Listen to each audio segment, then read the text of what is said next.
কাউকে হেল্প করলে তাকে ভদ্রতা স্বরূপ থ্যাঙ্কস জানাতে হয়। কেউ হয়তো সেটা ভুলে গেছে। ঐশী মৃদু হাসল, তবে মুখে কাঠিন্য ভাব এনে পিছন ফিরল, বলল, আমি কিন্তু তাকে হেল্প করতে বলিনি, তাহলে থ্যাঙ্কস কিসের জন্য? জুভান মাথা চুলকিয়ে বলল, তবে সে হেল্প তো করেছে। হেল্প তো হেল্পই হয়, তাই না? ঐশী ব্যাগে হাত দিয়ে ড্রেসিং টেবিলের সামনে এসে দাঁড়ালো। ব্যাগে কি একটা খুঁজতে খুঁজতে বলল, যেচে হেল্প করার জন্য ধন্যবাদ। এবার ঠিক আছে? জুভান মুচকি হাসলো, ঘড়ি দেখতে দেখতে বলল, ফাইন, ডাইনিং টেবিলে দেখা হচ্ছে। রেস্ট নাও আপাতত। মধ্যরাত এখন। নীরব ভূমি নামক সুবিশাল বাড়ির এক রুমে দুজন যুবক যুবতী আদিম খেলায় মগ্ন হয়ে আছে। রাতের কতগুলো প্রহর কেটে যাওয়া পর তারা দুজনেই ক্লান্ত হয়ে ফিনফিনে সাদা রঙের ব্ল্যাঙ্কেট গায়ে দিয়ে শুয়ে পড়ে। কিন্তু যুবকটার চোখে এই মুহূর্তে ঘুমের রেশমাত্র নেই। সে সিলিং এর দিকে তাকিয়ে আনমনে কি যেন ভেবে যাচ্ছে। কিছু সময় পর পাশ ফিরে তার পাশে নিশ্চিন্তে ঘুমিয়ে থাকা মেয়েটাকে এক পলক দেখল। তৎক্ষণাৎ ঘৃণায় তার সারা শরীর রিরি করে উঠল। বিদেশি এই মেয়েকে দেখে সম্পূর্ণ মেয়ে জাতির উপর এক অদ্ভুত বৃতৃষ্ণা জন্মাচ্ছে তার। ওর এতকালে জং পড়া মনে কি সব অদ্ভুত অদ্ভুত ভাবনা আসছে। আচ্ছা, সব মেয়েরা কি টাকার কাঙাল? বস্তা ভরা টাকা পেলে এরা সবাই যে কোনো ছেলের সাথে শুতে দ্বিধাবোধ করে না? এতটা সস্তায় মেয়েগুলো? ছি, মানুষ বলে মেয়েরা নাকি মায়ের জাত। তারা তো বরং ওরা থাকতো সূর্যের মতো তেজস্বী, আত্মসম্মান হতো উত্তপ্ত লোহার ন্যায়। জুভান এসব উল্টোপাল্টা ভেবেই নাক কুচকাল। রাতের আধার অনেকটাই কেটে গেছে। সাদা রঙের আকাশে একটু আধটু লালাফো আভা ছিটকে পড়ছে। আলো ফুটলেই জুভানের আবার স্টুডিওর উদ্দেশ্যে বেরোতে হবে। ফটোশুট আছে একটা। জুভান বিছানা ছেড়ে উঠে বসল। পাশের ঘুমিয়ে থাকা মেয়েটাকে ঘুম থেকে ওঠার তাগাদা দিয়ে হাঁটু অব্দি সাদা রঙের টাওয়েল জড়িয়ে শাওয়ার নিতে ওয়াশরুমে চলে গেল। প্রায় ঘন্টাখানেক পর জোহান ওয়াশরুম থেকে বের হয়। ভিজে স্নিগ্ধ শরীর তার, অগোছালো চুলগুলো থেকে টপ টপ করে পানি পড়ছে। পানির ফোঁটাগুলো তার গলা বেয়ে ক্রমশ নিচে গড়িয়ে পড়ছে। ফ্লোরে থাকা কালো রঙের কার্পেট একটু আধটু ভিজে গেছে তার শরীরের পানির ছিটের কারণে। জোহান চুল ছাড়তে ছাড়তে চোখ মেলে বিছানার দিকে তাকায়। এখনো ওই বিদেশি মেয়েটা ঘুমিয়ে আছে। জুভান রেগে গেল। কাজ শেষ হওয়া সত্ত্বেও এসব বাজারি মেয়েদের নিচের বিছানায় ঘুমিয়ে থাকা তার মোটেও পছন্দ না। জুভান রেগে এগিয়ে গিয়ে মেয়েটার গায়ে থেকে চট করে ব্ল্যাঙ্কেটটা সরিয়ে দিল। সাথে সাথে মেয়েটা এক লাফ দিয়ে উঠে বসে আবার ব্ল্যাঙ্কেটটা নিজের গায়ে আবার জড়িয়ে নেয়। খানিকটা ভরকে গিয়ে জুভানের দিকে অসহায় নজরে তাকালে জুভান সেসব তোয়াক্কা করে না, বরং সে আরো বেশি রেগে গিয়ে বলে, এতক্ষণ ধরে ঘুম থেকে ওঠোনি কেন? আমার বাড়ি তোমার কাছে ঘুমানো জায়গা লাগছে? Just get lost from here নাও।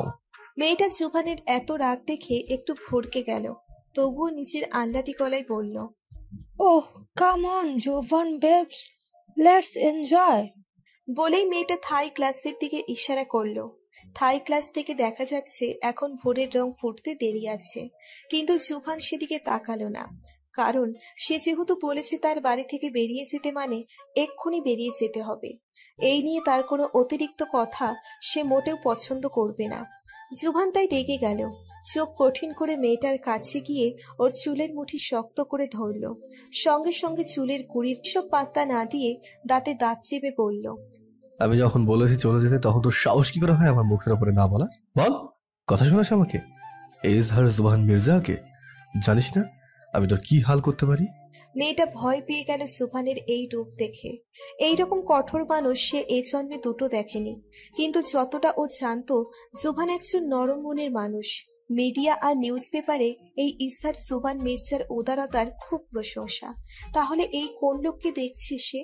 জুভান আবার চুলের মুঠি ধরে জোরে টান দিলে মেয়েটা ব্যথায় কুকিয়ে ওঠে। বিদেশি ওই মেয়ে বারবার হাত জোর করে ক্ষমা চাইতে লাগলো। জুভান একটু পর নিজেই মেয়েটার চুল ছেড়ে দিল। মেয়েটা ওর থেকে ছাড়া পেয়ে চটজলদি কাপড় গায়ে দিয়ে জুভানের বাড়ি থেকে বেরিয়ে যায়। জুভান মেয়েটার যাওয়ার দিকে তাকিয়ে বাঁকা হেসে বলল, সকল মিডিয়া গণমাধ্যম জানে আমি একজন হিরো যার মন খুব বিশাল, কিন্তু কেউ জানে না যে সত্যিকারের অর্থে আমি একজন ভিলেন। আর না তারা কখনো জানতে পারবে, কারণ এই মির্জা যা লুকোতে চায় তা প্রকাশ করার সাধ্য কারণ নেই। কারণ না। বলেই বাম হাতের 2 আঙ্গুল দিয়ে নিজের কপাল কুঁচকাল জুভান। তারপর তারপর আমি আর আপনি একসাথে হাঁটবো নদীর তীর ধরে। বাতাসে আবার চুল আপনার মুখের উপর পড়তেই আপনি মুগ্ধ হয়ে তাকাবেন আর আমি সেই ভয়ঙ্কর চাহনি উপেক্ষা করে আনমনে হাঁটতেই থাকবো। কখনোই থামবে না আমার এই পথ চলা, কারণ আপনার এই ভয়ঙ্কর চাহনি আর যাই হোক আমি সহ্য করতে পারবো না, কখনো, কখনোই না, বুঝলেন গায়ক সাহেব? বলেই ঐশী খিলখিলিয়ে হেসে উঠল। হাসির প্রভাবে চঞ্চল হয়ে উঠল ঐশীর ওই দুই নয়ন। এই ঐশী, এই কি হয়েছে তোর? এই ঐশী। কারো হাঁক ডাক শুনে ঐশী পিটপিট করে চোখ খুলল। ঘুম ভাঙার সাথে সাথে ও দেখল ওর মুখের উপর ঝুঁকিয়ে আছেন ঐশীর মা কাঞ্চনা আক্তার। মাকে এভাবে ডাকতে দেখে ঐশী চার পরনায় বিরক্ত হলো। ও নাক মুখ কুঁচকে বলল, ডাকলেন কেন? কি সুন্দর স্বপ্ন দেখছিলাম। আমি শান্তিতে ঘুমোলে তোমার ভালো লাগে না, তাই না আমি? ঐশীর মা রাগে ড্রয়ারের দিকে এগিয়ে গেলেন। কাপড় কয়েকটা হাতে নিয়ে ভাঁজ করতে করতে বললেন, না, ভালো লাগে না আমার। ঘুমিয়ে এরকম ফিসফিস করে হাসলে সেটা দেখতে কারোরই দেখতে ভালো লাগে না। প্রতিদিন কি এমন স্বপ্নে দেখিস তুই যে এত হাসতে হয় তোকে? বলতো একবার। ঐশী উত্তর দিল না, কারণ ওর মনটাই খারাপ হয়ে গেছে। এতক্ষণ যা দেখছিল সব স্বপ্ন ছিল। ইস, বাস্তব হলে কি হতো তবে? কি খুশি হতো তখন ঐশী। ভাবতেই রোমাঞ্চকর লাগছে ওর কাছে। ঐশী মুখ গোমড়া করে ওয়াশরুমে চলে গেল। ফ্রেশ হয়ে রুমে এসে দেখে ওর ফোনে 5টা কল, সব ওর সবচেয়ে কাছের বন্ধু জান্নাতের। ঐশী বিছানার উপর থেকে ফোন দিয়ে কল ঘোরালো। ওপাশ থেকে ফোন রিসিভ করলে ঐশী বলে, আজ হুট করে এত কল, কিছু কি হইছে? জান্নাত উচ্ছ্বসিত গলায় বলল, আরে দোস্ত, একটা খুশির খবর আছে, শুনবি? ঐশী ফুস করে এক নিঃশ্বাস ছেড়ে বলল, না বললেও তো তুই বলবি। আচ্ছা বাদ দে, শোন, একটা গানের রিয়েলিটি শো আছে। শুনছি সেই শোতে জাজ হিসাবে নাকি জুভান মির্জাও থাকবে। তোর তো গানের গলা ভালো, যাবি ওই শোতে? ঐশী ঠোঁট কামড়ে বেশ কিছুক্ষণ ভাবল, অতঃপর বলল, বাবা রাজি হবে? তুই রাজি কিনা বল। তুই রাজি হলে আঙ্কেল এমনিতেই রাজি হয়ে যাবে। ঐশী বেশ খানিকটা ভেবে বলল, ঠিক আছে। জান্নাত শোয়ের ডিটেলস বলে ফোন রেখে দিল। ঐশী ফোনটা বিছানার উপর রেখে দিয়ে ভাবল, ও কি ঠিক কাজ করছে? এভাবে একটা শোতে পার্টিসিপেট করা কি ওর উচিত হচ্ছে? কিন্তু কে জানতো ঐশীর জীবন এই গানের রিয়েলিটি শো এর কারণে অন্যদিকে মোড় নেবে। এতটা বছর যার ভালোবাসা মনে লালন করেছিল, আজ তাকে আর একটা মডেলের সাথে খুব প্যাশনেটলি লিপ কিস করতে দেখে বুকটা ছ্যাদ করে উঠল ঐশীর।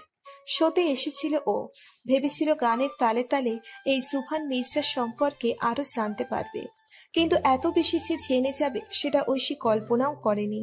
জীবনের সেরা অভিজ্ঞতা ছিল এটা।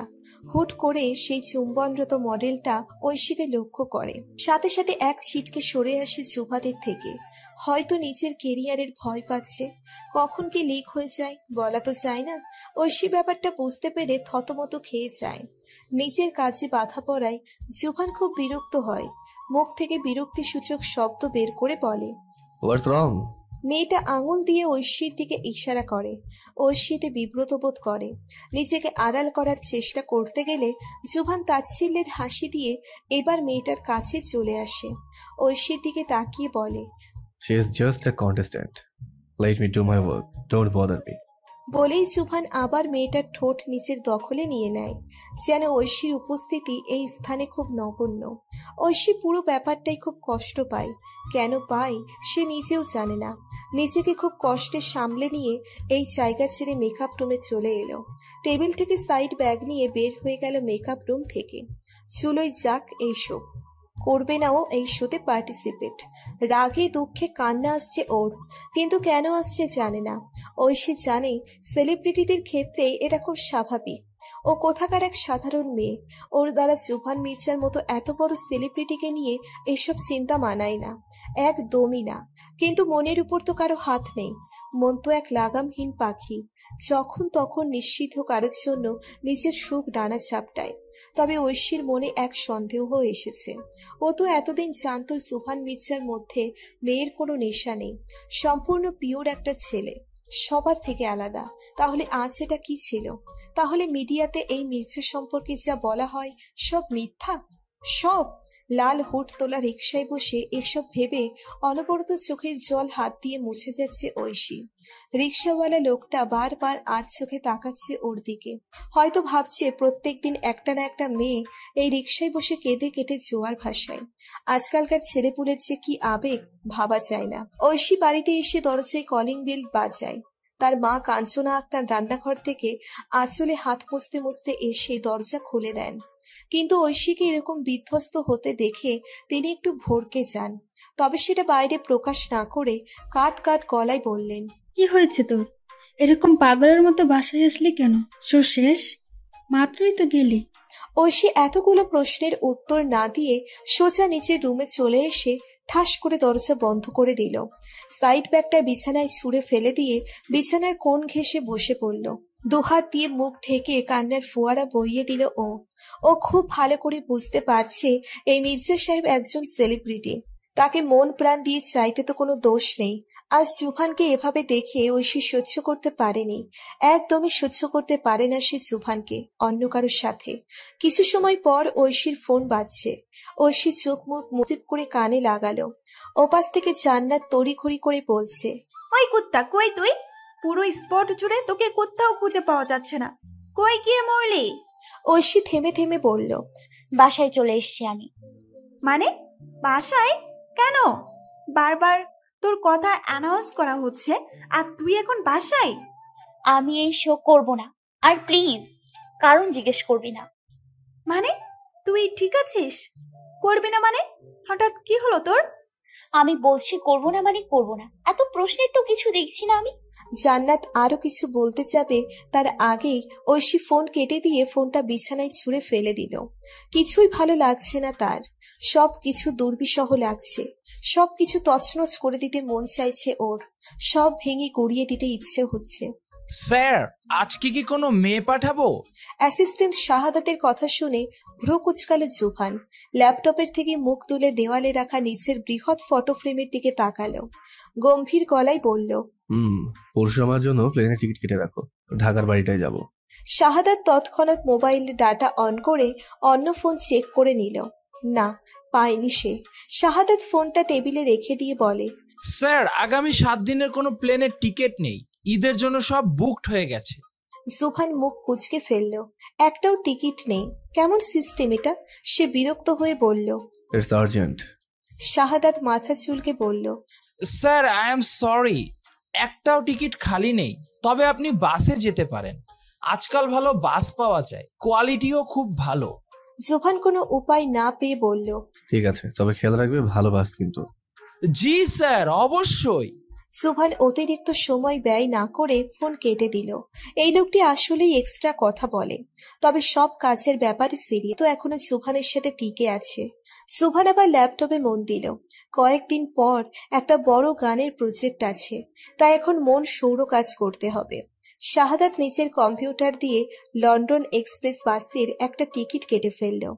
আবার সেই বাসের ম্যানেজারের সাথেও কথা বলে নিল, যাতে তার স্যারের কোনো অসুবিধে না হয়, না হলে দেখা যাবে সব কিছু বেঠিক হয়ে স্যার মহাশয় তারই ঘাড় মটকে দিল। অসম্ভব কিছু নয়। আন্টি, ঐশী কোথায়? রুমেই আছে। তোমাদের মধ্যে কিছু কি হয়েছে?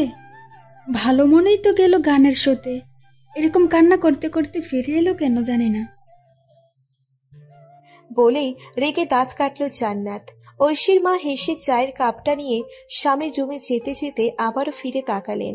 মৃদু হেসে বললেন, তোমাদের ব্যাপার তোমরাই জানো। রুমেই আছে, দেখো রুম থেকে বের করতে পারো কিনা। বলেই তিনি রুমে চলে গেলেন।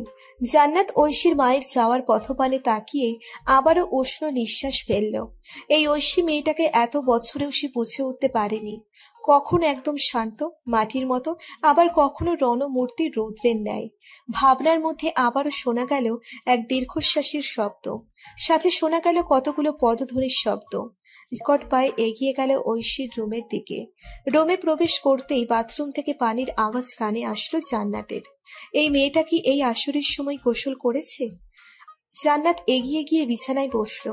ঐশীর ফোনটা নিয়ে নড়াচড়া করতে করতে বারবার বাথরুমের দিকে তাকাতে লাগলো। না, আজ একটা বোঝাপড়া করতে হবে। ঐশীর জন্যই তো শোয়ের পরিচালক খেপে গেছে ওর উপর, যা নয় তাই বলে বকেছে ওকে।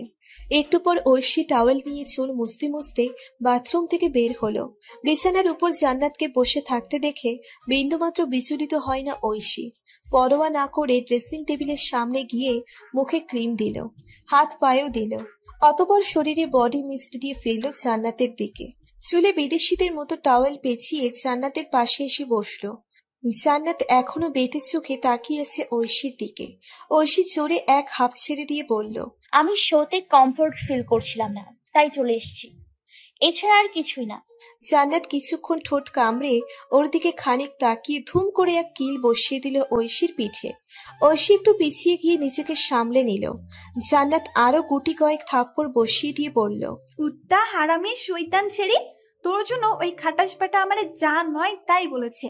আমি আনস্মার্ট, খ্যাত, এসব মিডিয়া শো আমার জন্য নয়, আর কত কি, সব তোর জন্য। আরে আজব তো, আমার জন্য তোকে মারতে যাবে কেন? আমি বলেছিলাম তুই আমার বেস্টি, তাই ফেসে গেছি ইয়ার। ঐশী জবাব দিল না, মাথা নিচু করে বসে রইল নীরব। জান্নাতের ঐশীর ওই শান্ত রূপ সহ্য হলো না, হাত দিয়ে ধাক্কা দিয়ে বলল, কি হয়েছে তোর, এত নীরব কেন? সত্যি করে বলতো, শুতে তোর সাথে আসলে কি হয়েছিল? কি হয়েছে পান্তুপি, বলতো। ঐশী আর যাই হোক জান্নাতের কাছে কিছুই লুকায় না। এখন তোর মনে হয় ওর বাসর রাতের দিন যা যা হবে সবই এই অপদার্থকে বলবে। আর রাখতে পারল না। ঐশী পেটের মধ্যে গুছিয়ে রাখা কথাগুলো এক এক করে বলল জান্নাতকে। সব শুনে জান্নাত খুব বেশি আফসোস করলো না। সে খুব স্বাভাবিক গলায় বলল, এটাই স্বাভাবিক, এইসব নামি দামি লোকেরা বাহিরেই এক আর ভেতরে এক, এরা কখনোই মিডিয়াতে নিজের আসল সত্য প্রকাশ করে না।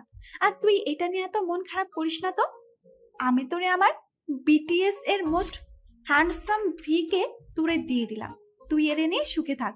তাও ওই ক্যারেক্টারলেস মির্জারে তুই ফুইলা যা। ঐশী চোখ টিপে তাকালো জান্নাতের দিকে। জান্নাত ঐশীর তাকানো দেখে আমতা আমতা করে বলল, আচ্ছা বাদ দে, ভিয়ের হাফ আমার হাফ তোর, পুরোটা দেওয়া যাবে না কিন্তু। ঐশী জান্নাতের কথা শুনে এক হাত ছেড়ে দিয়ে মুখ ঘুরিয়ে নিল। কি করবে ও? এই মির্জা ছাড়া ওর আর কারো কাছে মন বসে না, ওই সাদা চামড়ার ছেলেদের কাছেও না। মনটা বারবার সেই গায়ক মহাশয়ের কাছেই আহত হয়। কি করবে ও? আরে কেমন আছেন মিস্টার? দিনকাল কেমন যাচ্ছে আপনার? সব ঠিক আছে তো? আজ হুট করে নিজের মুঠোফোনে মন্ত্রী শাহিদুল হকের কল দেখে চোখ মুখ খানিক বিস্ময় খেলে গেল ঐশীর বাবা আশরাফুল হাবিবের। পেশায় তিনি একজন পুলিশ অফিসার, তবে আজ মন্ত্রীর কল করার ব্যাপারটা তার আন্দাজ করতে মোটেও কষ্ট হয়নি। তাই তিনিও ধারালো গলায় বললেন, হঠাৎ আমার ভালো মন্দ জানার আপনার এত ইচ্ছা হওয়ার কারণ জানতে পারি? শাহিদুল হক মুখের পানির লাল রঙা থুতু গাড়ির জানালা দিয়ে রাস্তায় ছুঁড়ে ফেললেন। মেকি হাসি হেসে বললেন, কি আর করার, আজকাল আপনার এক এক কাজ আমাকে আপনার কথা স্মরণ করতে বাধ্য করে। আমার আর কি দোষ বলেন? আশরাফুল অতিমাত্রায় তেতে উঠলেন, তবে মুখে মধু রেখেই বললেন, এসব কথা বাদ দিয়ে মোদ্দা কথায় আসেন। ঠিক বলেছেন, এসব ঘোরাফেরা কথা না বলাই ভালো। আপনার কাছে একটা মেমোরি আছে তাই না? ওটা আমার চাই যে। আসলে কি বলেন তো, আমার বিরুদ্ধে কারো কাছে কোনো প্রমাণ আছে, তাহলে আমি সেটা অক্ষত থাকতে দিই কিভাবে বলুন তো? দায়িত্ব আছে না একটা। আশরাফুল কঠিন গলায় বললেন, আপনি ভুল জায়গায় কল দিয়েছেন। আমি ওই মেমোরি কার্ড কখনোই আপনাকে দেব না, মরে গেলেও না। আরে আপনি তো আমাকে পথ দেখিয়ে দিয়েছেন মশাই, তা মেমোরি দিবেন না যেহেতু, তাহলে তো আপনার মরে যাওয়াই ভালো। আর আপনার একটা যুবতী মেয়েও আছে শুনেছি, ওকে একটু টেস্ট করা যাবে সেই সুবাদে, কি বলেন? শাহিদুল হকের কণ্ঠ কেমন হিংস্র শোনালো। আশরাফুল এতে একটু বিচলিত হলেন, তবুও অভয় গলায় বললেন, এসব ভয় অন্য জায়গায় দেখান, আমাকে না। তাহলে ওই কথাই রইল, কাল তো হবে না, তাই পরশু আমরা আসছি আপনার বাসায়। 10-12 জন হবে কিন্তু, খাতিরদারি যাতে ভালো হয়, না হলে কিন্তু গ্যাচাং, ঠিক আছে? আশরাফুল কিছু বলার আগেই ফোন কেটে গেল।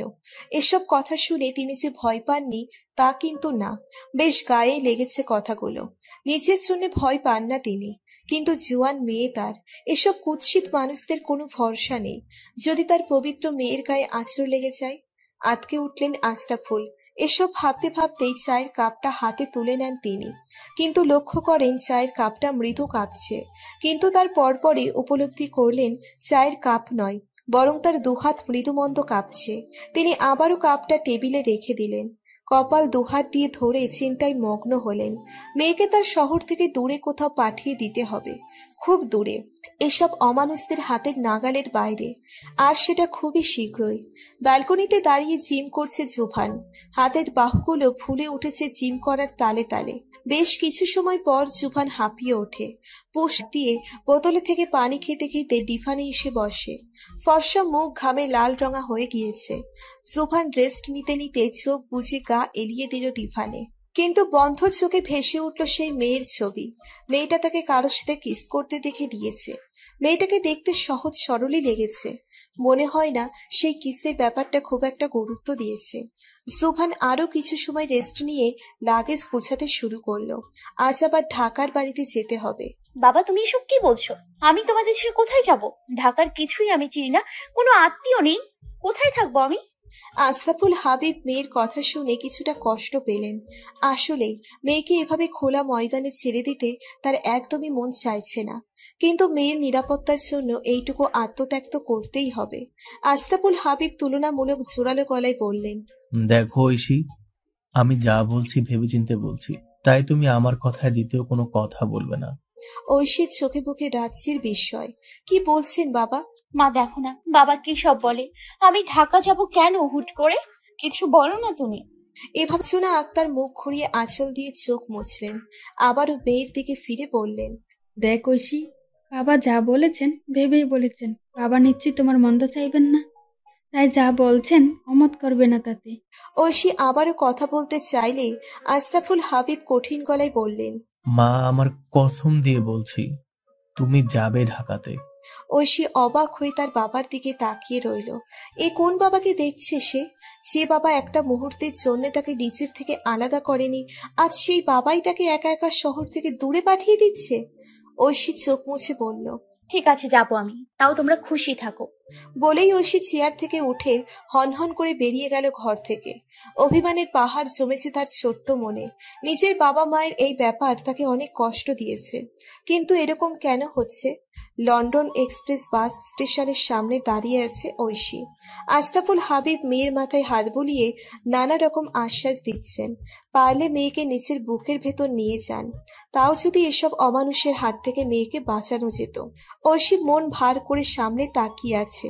এখনো পর্যন্ত একটাও কথা বলেনি সে, বলবেও না। কেন বলবে?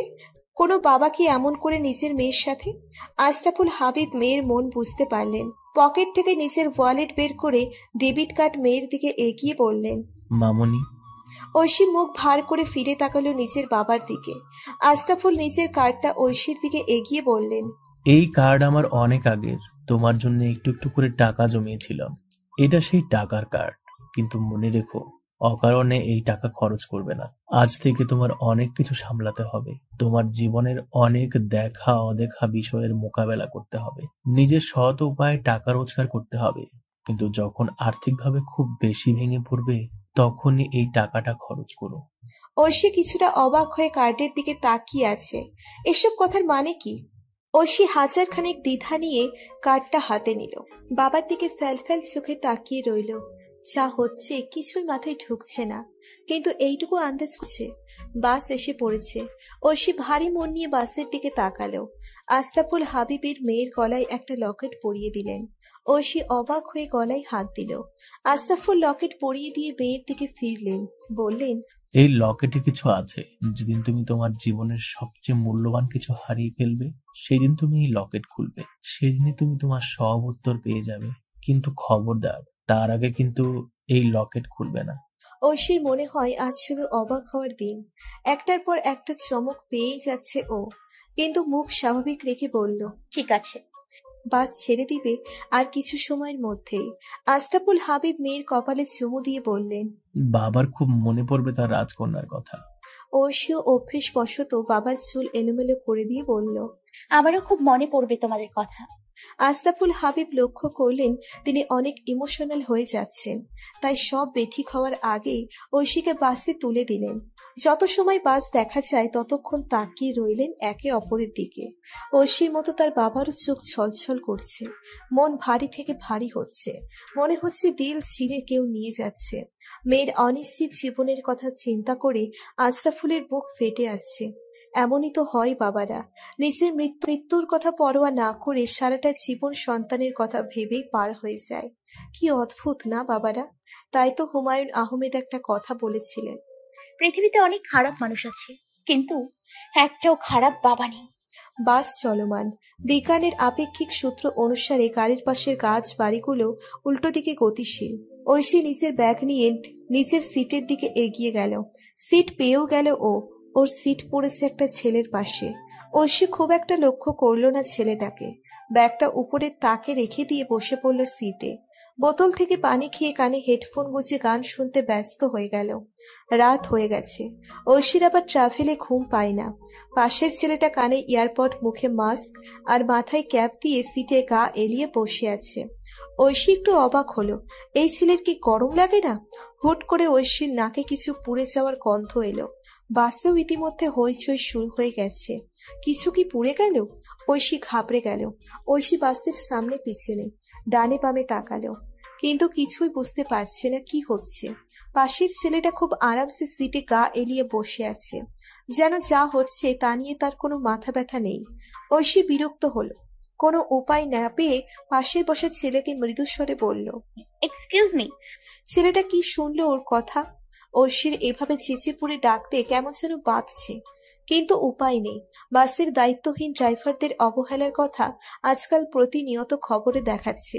ঐশী আবারও মুখ ঘুরিয়ে ছেলেটার দিকে তাকালো। ফোন স্ক্রল করছে। ঐশী আবার নিজের উঠে দাঁড়ালো। বাসের ড্রাইভারের কাছে এসে দেখলো ড্রাইভার আর হেল্পার কিছু একটা কথা বলছে আর ড্রাইভ করছে। ঐশী ওদের দিকে তাকিয়ে বলল, এক্সকিউজ মি, আপনার কি কোনো কিছু পড়ার গন্ধ পাচ্ছেন? হেল্পার ঐশীর কথা শুনে আঙ্গুল উঁচিয়ে নিচের জোরালো গলায় বলল, জি, আমি তো সেই কখন থেকে পাচ্ছি। এই কাকু, আমার কথা কোনো গুরুত্ব দিচ্ছেন না। আমার মনে হয় ইঞ্জিনে কিছু হয়েছে। ঐশী সব শুনে কঠিন চোখে ড্রাইভারের দিকে তাকালো। ড্রাইভারটা দাঁত কেলিয়ে বলল, আসলে আমার নাক বন্ধ ছিল, তাই গন্ধ পাই নাই। দাঁড়ান, আমি দেখতাছি। ঐশী ভ্রুকুটি করে নিচের সিটে এসে বসে পার্ক করে বাস থেকে বেরিয়ে গেল। একটু পর বাসের হেল্পার বাসে উঠে এসে সবাইকে উদ্দেশ্য করে বলল, সবার দৃষ্টি আকর্ষণ করছি, আমাদের বাসের ইঞ্জিন পুড়ে গেছে, তাই বাস এখন আর গন্তব্যে পৌঁছাতে সক্ষম নয়। আমরা খুবই দুঃখিত। আপনারা সবাই নিজ নিজ ভাবে ঢাকায় ফিরে যান। এখন থেকে ঢাকা মাত্র 2 ঘন্টার রাস্তা। তবে একটা উপায় আছে, আমাদের ঢাকার বাসগুলো অন ডিউটি আছে। আপনারা চাইলে আমরা ময়মনসিংহ থেকে আরেকটা বাস আনাতে পারি, তবে অনেক সময় লাগবে। তত সময়ে অন্য গাড়ি দিয়া ঢাকা পৌঁছানো সম্ভব। আমরা আসলেই আমাদের সার্ভিস নিয়ে অত্যন্ত দুঃখিত। ঐশী ভ্রু উঁচু করে তাকালো। বাসের সবার চোখে মুখে বিরক্তি, কিন্তু ঐশীর চিন্তা, ও একা একটা মেয়ে এতদূর যাবে কি করে? ক্ষতি হলে? জুহান হেল্পারের কথা শুনে এয়ারপড খুলে মোবাইল থেকে চোখ তুলে তাকালো। ইঞ্জিন পুড়ে গেছে শুনে জুহানের চোয়াল শক্ত হয়ে গেল। এসব কিসের সার্ভিস? আগে থেকে দেখে রাখবে না? আজ ওই শাহাদাতের সাথে কড়া গলায় দুটো কথা না বললেই হচ্ছে না। জুহান নিজের ব্যাগ কাঁধে উঠিয়ে বাস থেকে নেমে গেল। এক এক করে বাসের বাকি সবাই নেমে গেল। ঐশী আর কোনো উপায় না পেয়ে নিজেও ব্যাগ নিয়ে বেরিয়ে গেল বাস থেকে। জুহান একটু দূরে হেঁটে যাচ্ছে। ঐশী আর কোনো উপায় না পেয়ে সাইড ব্যাগ শক্ত করে ধরে জুহানের পিছনে পিছনে হেঁটে এলো। জুহান ঐশীকে আসতে দেখে হাতন ফিরল। সেদিনের মেয়েটা ওর পিছু পিছু আসছে কেন? ভ্রু কুঞ্চিত করে বলল, Why are you following me? আপনি কি ঢাকা যাবেন? ঐশীর কথা শুনে জুহানের কুঞ্চিত ভ্রু আরো কুঞ্চিত হয়ে গেল। কেমন প্রশ্ন! একসাথে ঢাকার বাসে উঠেছে, তার মানেই ঢাকায় যাচ্ছে? জুহান কোমরে হাত ধরে বলল, Have you lost it? ঢাকার বাসে ছিলাম আমরা। ঐশী নিজের বোকামি বুঝতে পেরে জিভ কাটল। জুবানকে এখনো দেখেনি ঐশী। মাস্ক পরা, মাথায় আর্মিদের মতো ক্যাপ, সর্বোপরি চেনা মুশকিল। ঐশীকে চুপ থাকতে দেখে জুফান কোনো রিয়াক্ট করলো না। পকেট থেকে ফোন বের করে কাকে যেন কল দিল। ফোন রিসিভ হলে জুফান বলল, গাড়ি পাঠাও, আমি অ্যাড্রেস সেন্ড করছি। Quick quick. সুভান দ্বিতীয় কথা না বলে ফোন কেটে দিল। ঐশী সুভানের দিকে অসহায় নজরে তাকালো। জুভান সেটা লক্ষ্য করে ফোনের দিকে তাকিয়েই বলল, কিছু বলা থাকলে বলো, নাহলে গেট লস্ট। ঐশী কিছুটা রাগ লাগলো। এমন ভাবে কথা বলছে কেন এই লোক? এত ভাব কিসের? পরক্ষণে ঐশী ভাবলো, না, তাকে মাথা গরম করলে চলবে না। এই লোকটাই এখন শেষ ভরসা। ঐশী সুভানের থেকে দূরত্ব রেখে আরো একটু সরে গেল। ওর দিকে তাকিয়েই বলল, আমাকে লিফট দেবেন আপনার গাড়িতে? সুভান ফোনের দিকে তাকিয়েই ভ্রু কুঁচকে ফেলল। লিফট? সুভান ফোন অন রেখেই ঐশীর দিকে ফিরল, বলল, ভয় করে না একটা অচেনা ছেলের কাছে লিফট চাইছো? ঐশী কথাটা শুনে ভেতরে ধক করে উঠল। আসলেই লিফট চাইছে, তাও একটা অজানা ছেলের কাছে? কেন? সে জানে না। ঐশী নিজেকে সাহসী দেখাতে মাথা নেড়ে বলল, ভয় কেন পাবো? আপনি বাঘ না ভাল্লুক? সুভান কিছু সময় ঐশীর দিকে তাকিয়ে আবার ফোনের দিকে তাকালো, বলল, সেটা তোমরা মেয়েরাই ভালো জানো। ঐশী সুভানের কথা শুনে আক্রোশ নিয়ে বলল, কটা মেয়ের সাথে চলেছেন আপনি? সব মেয়ে এক না, যেমন আমি আপনাদের মতো ছেলেদের ভয় পাই না। সুভানের হাসি পেল ঐশীর কথা শুনে, কিন্তু হাসি ব্যাপারটা ওর ডিকশনারিতে নেই, তাই হাসি আটকে বলল, জাস্ট ফরগেট ইট। ঐশী পায়ের কাছে একটা কালো রঙের পাথর লাথি দিয়ে রাস্তার একটু দূরে সরিয়ে বলল, আপনি ভালো আছেন তাই সব ভেবেই লিফট চেয়েছি, তাহলে কি চাইতাম? জুভান অবাক হলো। ফোন থেকে চোখ তুলে ঐশীর দিকে তাকালো, চমক কণ্ঠে বলল, আমি ভালো? কে বলেছে তোমাকে? না হলে মাঝরাত পর্যন্ত একটা মেয়ে আপনার পাশে বসেছিল, চাইলে তো অনেক কিছু করতে পারতেন, যেমন হাতে টাচ করা, গায়ে এনিয়ে বেনিয়ে হাত লাগানো, কিন্তু আপনি তো ফিরেও তাকাননি, তাই বুঝেছি। আর এই বাসে তো একটাই মেয়েও নাই, মাত্র একটা ছোট্ট পিচ্ছি মেয়ে ছিল। যুবতী বলতে সে একাই ছিল, তাই আর কাউকে বিশ্বাস না করে আপাতত তাকেই করলো। মেয়েটা একটু বেশি কথা বলে। সে এই কথার প্রত্যুত্তর না করে আবারও ফোনে মশগুল হয়ে গেল। ঐশী সাইড ব্যাগ থেকে ফোন বের করে ওর বাবাকে কল দিল, কিন্তু বন্ধ দেখাচ্ছে। ঐশী প্রায় অনেকবার কল দিল, কিন্তু বারবার বন্ধ দেখাচ্ছে। ঐশী রাগে ফোনটা ঝট করে আবার ব্যাগে রেখে দিল। বুকে হাত গুটিয়ে মুখ ফুলিয়ে দাঁড়িয়ে রইল। মনে মনে বুলি আওড়ালো, বাবা খুব খারাপ, খারাপ খারাপ। গাড়ি এসে গেছে ওদের। জুভান ছিল সিটির দরজা খুলে বসে গেল। ঐশী জুভানের দিকে তাকালো। জুভান ঐশীকে এখনো গাড়িতে উঠতে না দেখে বিরক্ত হয়ে বলল, হোয়াট? সঙ্গের মতো দাঁড়িয়ে আছো কেন? না গেলে বলো, আমি চলে যাচ্ছি। ঐশী চোখ নামিয়ে এদিক ওদিক তাকিয়ে আবারও জুভানের দিকে তাকালো, ভয় ভয় গলায় বলল, আপনি কি সামনে বসবেন একসাথে এভাবে পিছন সিটে? জুভান এক নিঃশ্বাস ফেলে পিছনের সিটের দরজা খুলে সামনের সিটে এসে বসে গেল। ঐশী ব্যাগ শক্ত হাতে আঁকড়ে ধরে ধীরে ধীরে পিছনের সিটে এসে বসলো। গাড়ি চলমান। গাড়ির ড্রাইভার এক নজরে সামনে তাকিয়ে ড্রাইভ করছে। জুভান ফোন স্ক্রল করছে। ঐশী ব্যাগে সেফটি জোন হিসেবে একটা লাল মরিচ গুঁড়ো এর স্প্রে এনেছিল, সেটা ব্যাগ থেকে বের করে নিজের হাতে লুকিয়ে আঁকড়ে ধরল। যতই হোক, একটা ছেলেকে বিশ্বাস করা উচিত না, তাই এই ব্যবস্থা। গাড়ি ঢাকার অনেকটাই কাছে চলে এসেছে। জুভানের মাস্ক পরাই গরম লাগছিল, তাই সে মাস্ক খুলে এসির তাপমাত্রা বাড়িয়ে দিল। ঐশী প্রথমে জুভানকে লক্ষ্য না করলেও এখন সামনে বসে থাকা এই চিরচেনা মির্জাকে দেখে চমকে যায়। কপাল ঘামতে থাকে। এই চরিত্রহীন মির্জার সাথে সে এতক্ষণ এতটা পথ পাড়ি দিয়েছে, আরো চিনলই না। কিভাবে? ঐশী জুভানকে দেখে ভয় পেতে শুরু করে। কিছু ক্ষতি করবে না তো? ঐশী মরিচ স্প্রেটা আরো জোরে আঁকড়ে ধরে চিৎকার দিয়ে বলে, stop the car, I say stop the car right now. Juvan অবাক চোখে পিছন ফিরল। ঐশী ভয়ে প্রায় কেঁদে দেওয়ার মতো অবস্থা। জুভান ভাবছে, হঠাৎ করে কি হলো এই মেয়ের? জুভান অবাক চোখে পিছন ফিরল। ঐশী ভয়ে প্রায় কেঁদে দেওয়ার মতো অবস্থা। জুভান ভাবছে, হঠাৎ করে কি হলো এই মেয়ের? ঐশী জুভানকে এরূপ তীক্ষ্ণ চোখে তাকিয়ে থাকতে দেখে মরিচ স্প্রেটা জুভানের সামনে বের করে আবারও জোরালো গলায় বলল, কি হলো? গাড়ি থামাতে বললাম না, থামাচ্ছে না কেন? জুভান ঐশীর পাগলামি দেখে ফুস করে এক নিঃশ্বাস ফেল। ঐশী বারবার ঢোক গিলছে আর ভয়ার্ত চোখে জুভানের দিকে তাকিয়ে আছে। জুভান এতে কোনো ভাবান্তর না করে ভ্রু আঁকাবাঁকা করে ফট করে ঐশীর হাত থেকে মরিচ স্প্রেটা নিজের হাতে নিয়ে নিল। ঐশী হঠাৎ এমন ব্যবহার দেখে থমকে গেল। এখন কি হবে? ওর একমাত্র সম্বল তো ওই মির্জা হাতিয়ে নিল। ঐশী মুখে লালা দিয়ে গলা একটু ভিজিয়ে সিটের একটুখানি পিছিয়ে গেল। জুভান স্প্রের বোতল একটু নেড়ে চেড়ে আবারও ঐশীর দিকে তাকালো। ভ্রুকুটি করে বলল, লাল মরিচ শুধু, নাকি আর কোনো মরিচ আছে এতে? ঐশী নাক ফুলিয়ে রাগ দেখিয়ে বলল, তাতে আপনার কি? এক্ষুনি গাড়ি থামান, আমি নেমে যাব। জুভান প্রত্যুত্তরে না করে স্প্রেটা নিচের কাঁধ ব্যাগে রেখে দিল। এসব দেখে ঐশীর মন চাইল এই মির্জাকে জাস্ট মেরে ফেলতে। কত সাহস! ওর স্পেশাল থেরাপিটা নিয়ে নিল। ঐশী মুখ ভরে শ্বাস নিয়ে নিজেকে সামলানোর চেষ্টা করলো, কিন্তু লাভ বিশেষ হলো না। ঐশী রাগ দমন করতে না পেরে আবারও বলল, আপনার কি কান নেই? কখন থেকে বলছি গাড়ি থামান, অথচ আপনি গাড়িই নিচ্ছেন না। আর আমার স্প্রে দিন দিন বলছি, আমি নেমে যাব। জুভান ফোন স্ক্রল করছিল। ঐশীর কথা শুনে ফোনটা আবারও নিচের পকেটে রেখে দিল। ঐশীর দিকে ফিরে অতীব রাগী কণ্ঠে বলল, আর ইউ ম্যাড? এই মধ্যরাতে মাঝ রাস্তায় তুমি গাড়ি থেকে নেমে যাবে? চেনো কিছু? জানো এই শহর সম্বন্ধে? কোথা থেকে যে আসো এসব ডাফারগুলো? ডিসগাস্টিং। বলেই জুভান বিরক্তি হেসে আবারও সামনে তাকালো। ঐশীর মনোভাব নিতান্তই তুচ্ছ করে আবারও ফোন স্ক্রল করতে মনোযোগ দিল। ঐশীর কথা এবার আগুন হলো। জ্বলন্ত লাভা ফুটল তার মগজে। সেই লাভার উত্তাপে এক অবিশ্বাস্য কাণ্ড করে বসল ও। অত্যাধিক ক্ষোভে চলন্ত গাড়ির দরজা খুলে নেমে যাওয়ার চেষ্টা করলো, কিন্তু জুভান সতর্ক হয়ে সাথে সাথে ঐশীর হাত ধরে হ্যাচকা টান দিয়ে আবারও সিটে বসিয়ে দিল। চট চলতি এক হাত দিয়ে তাড়াতাড়ি করে দরজা আটকে দিল। You mad? বলে ঐশীর এমন অবিশ্বাস্য ব্যবহারে ক্ষিপ্ত হয়ে জুভান রেগে থাপ্পড় লাগাতে হাত অগ্রসর করতেই ঐশী চোখ খিচে বন্ধ করে দিয়ে ফুপিয়ে কেঁদে উঠল।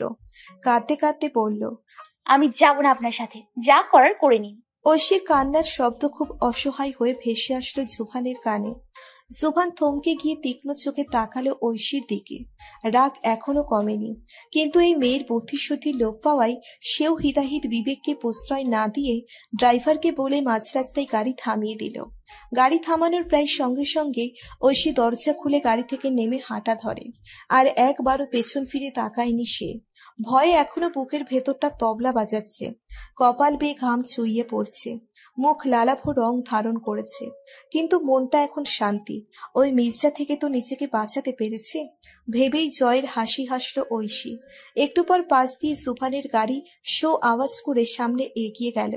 ঐশী সেদিকে তাকিয়ে আবারও চিপ ঠোঁট ভেজালো। বাঁচা গেছে। রাত কয়টা বেজে ঐশীর জানা নেই। একটা অতীব সত্যি বিষয় হলো অলস।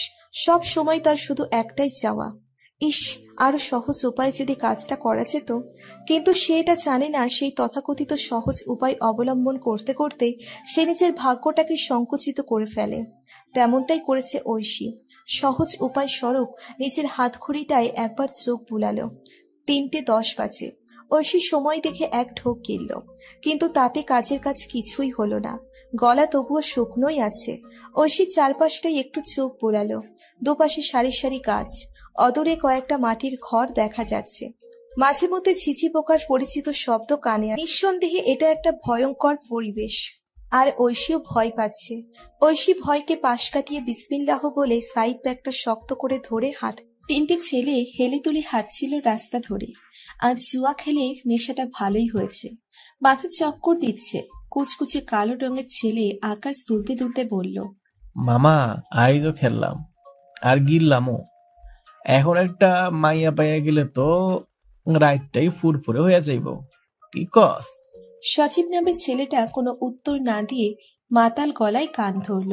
মাই নেম ইজ শিলা, শিলা কি জাবানি। বাহ, কি জাওয়ানি! এমন জাবানিওয়ালা মেয়ে মিলে গেলে তো মামা আমি বড়লোক হইয়া যাইতাম। ভাবতেই শরীরে এখনই আনচান করতেছে। দুজন যখন এক পৃথিবীতে মত্ত, তখন হঠাৎ লিমন নামের ছেলেটা আঙ্গুল দিয়ে চাঁদের আবছা আলোয় ঐশীকে দেখিয়ে চমক গলায় বলল, মামা, ওইটা একটা মাইয়া না? দেখ তো। সজীব পিটপিট করে তাকালো, হেলে দুলে বলল, দূর বেটা, এখন এত রাজ্যে এখানে মাল আইব কেমনে? মুখ দিয়ে বিষয়টাকে তাচ্ছিল্য করলেও আবারও সেদিকে তাকালো সজীব। কি হলো এটা? সে ঠিক দেখলো? একটা মেয়েই তো। মামা, মালি তো ভালো করে যাইয়া দেখ। আকাশের কথায় সজীব আর লিমন একটু নড়েচড়ে দাঁড়িয়ে মনোযোগ দিয়ে তাকালো। না, একটা মেয়ে। তারা অবাক হলো, বিস্মিতও হলো। তারা একবারও কল্পনাও করেনি এত রাতে এই যুবতী চাঁদ পেয়ে যাবে। এই আফা, আফা গো, ও আফা, দাঁড়ান না একটু। ছেলে তিনটিকে দেখে থমকে গেল। ওই মাতাল ছেলেপুলে দেখে যা বোঝার বুঝে গেল ঐশী। পরিস্থিতি বেগতিক বুঝে আবারও সমানে তাকিয়ে জোরে হাঁটা দিল।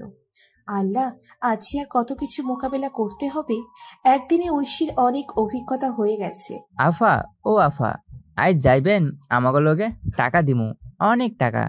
বলেই ছেলেগুলো দৌড়ে ঐশীর পেছন পেছন আস্তে আস্তে লাগলো। ঐশী এবার দৌড় লাগালো। রাগে ভয়ে রীতিমতো কান্না করছে সে। স্পেশাল থেরাপিটাও নাই, ওই শয়তান মির্জাটা নিয়ে গেছে। এখন কি হবে?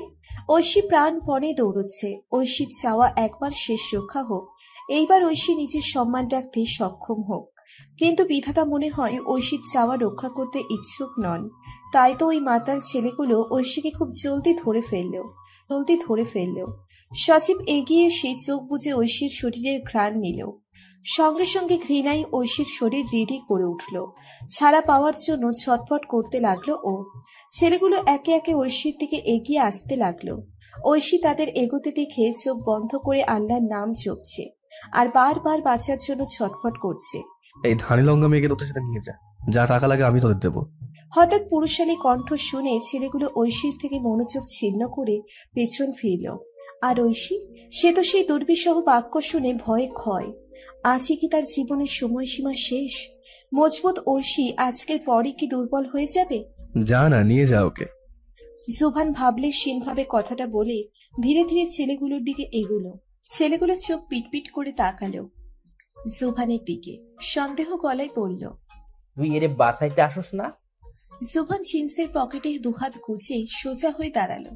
চারপাশটায় চোখ বুলিয়ে লম্বা করে শ্বাস নিয়ে বলল, না। ছেলে তিনটে স্বস্তির নিঃশ্বাস ফেলে ঐশীর দিকে এগোলো। ঐশী ততক্ষণে চোখ মেলে জুভানের দিকে তাকিয়েছে। এই মির্জানা চলে গিয়েছেন, আবার আসলেন কখন? আর এখন এসব কথা শুনে ওর বিশ্বাস হচ্ছে না এই মির্জা এতটা খারাপ। ওকে ওই মাতাল ছেলেগুলোর হাতে এত সহজে তুলে দিচ্ছে। ঐশী কঠিন চোখে জুভানের দিকে তাকালো।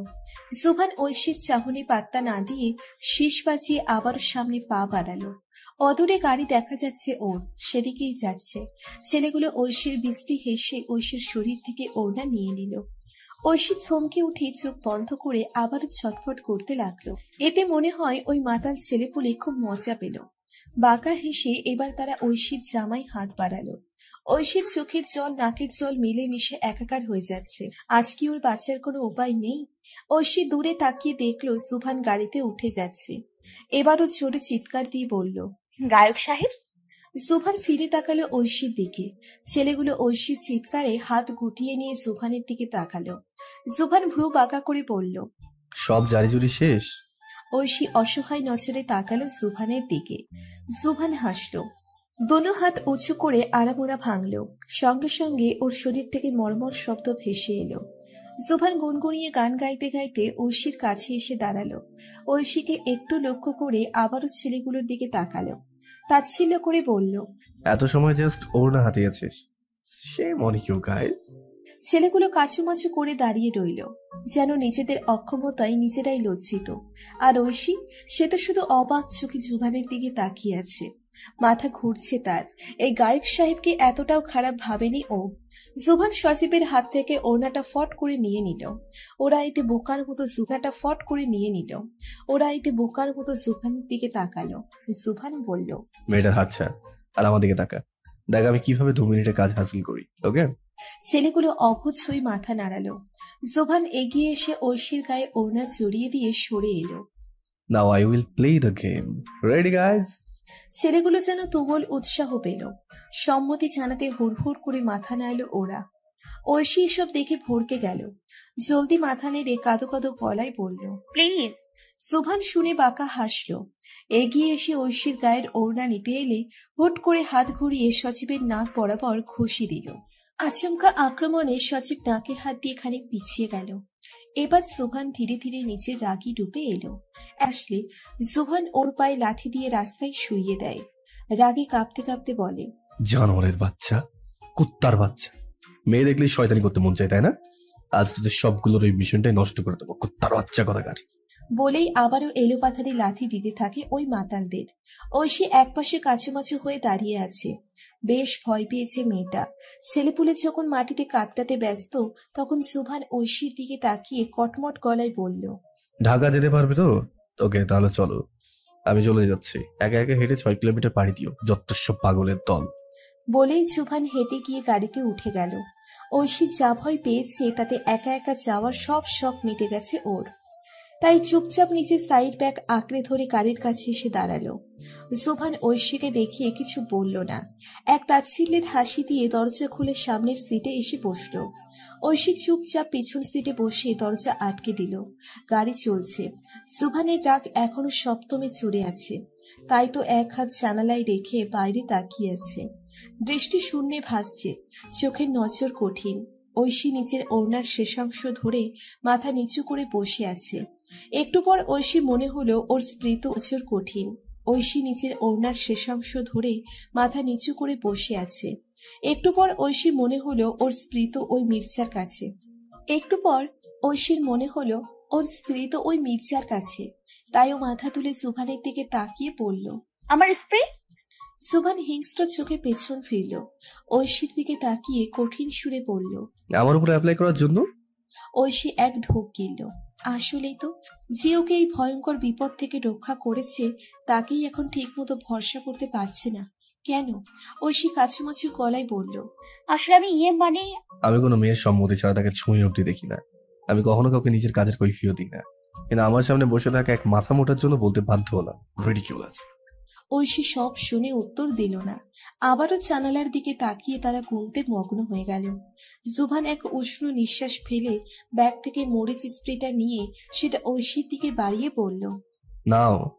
ঐশী জানালার থেকে মুখ সরিয়ে ছট করে জুভানের হাত থেকে স্প্রেটা নিয়ে নিজের ব্যাগে রেখে দিল। জুভান অবিশ্বাস্য নয়নে ঐশী আবারও সামনে তাকালো। এই মেয়েটা কিসের তৈরি? খোদা, এত অবিশ্বাস কোথা থেকে আমদানি হয়? ফজরের আজান দিচ্ছে। গাড়ি জুভানের বাড়ির সামনে এসে থামলো। জুভান গাড়ি থেকে নামতে নামতে ড্রাইভারকে বলল, চাচা, আপনি মেয়েকে সেফলি ওর বাসায় পৌঁছে দিয়েন। বলেই ঐশীর দিকে তাকালো। ঐশী ততক্ষণে ঘুমে কাহিল। জুভানের রাগ লাগলো। সারা রাত ওকে এত চিন্তায় ফেলে এখন নিশ্চিন্তে ঘুমানো হচ্ছে। জুভান গাড়ির সিট থেকে পানির বোতল নিয়ে এক অজালা পানি ছিটিয়ে দিল ঐশীর চোখে মুখে। ঐশী ঠান্ডা পানির স্পর্শ পেয়ে হুড়মুড় করে উঠে বসল। আদো আদো চোখে তাকালো সুভানের দিকে। সুভান হাত করে দেখতে দেখতে বলল, অ্যাড্রেস বলো তোমার, ড্রাইভার চাচা পৌঁছে দেবেন। ঐশী কি বলবে এখন? কোনো উত্তর যে নাই ওর কাছে। ঐশী কাচুমাচু গলায় বলল, আমার ঢাকায় কোনো ঠিকানা নেই। হোয়াট? সুভান তীক্ষ্ণ চোখে তাকিয়ে বলল। বাতাসও সেই নিঃশ্বাসে মিশে গিয়ে উষ্ণ হলো। ঐশী বলল,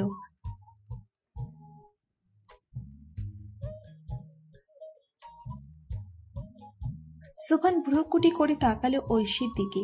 পাগল এই মেয়ে, কি সব বলছে? সুভান বলল, এখনো মাত্র ভোর সকাল, এখন একা রাস্তায় বের হওয়া মুশকিল। আপাতত আমার বাসায় চলো, পরে না হয় দুপুরে চলে বাসাতে খুঁজতে বের হবো। ঐশী ভাবল, ওর ভয় এখনো কাটেনি। সুভানের চরিত্রের ব্যাপারে এখনো ওর ঢের সন্দেহ। ঐশী মিনমিনিয়ে বলল, আসলে আমি একা। আপনি?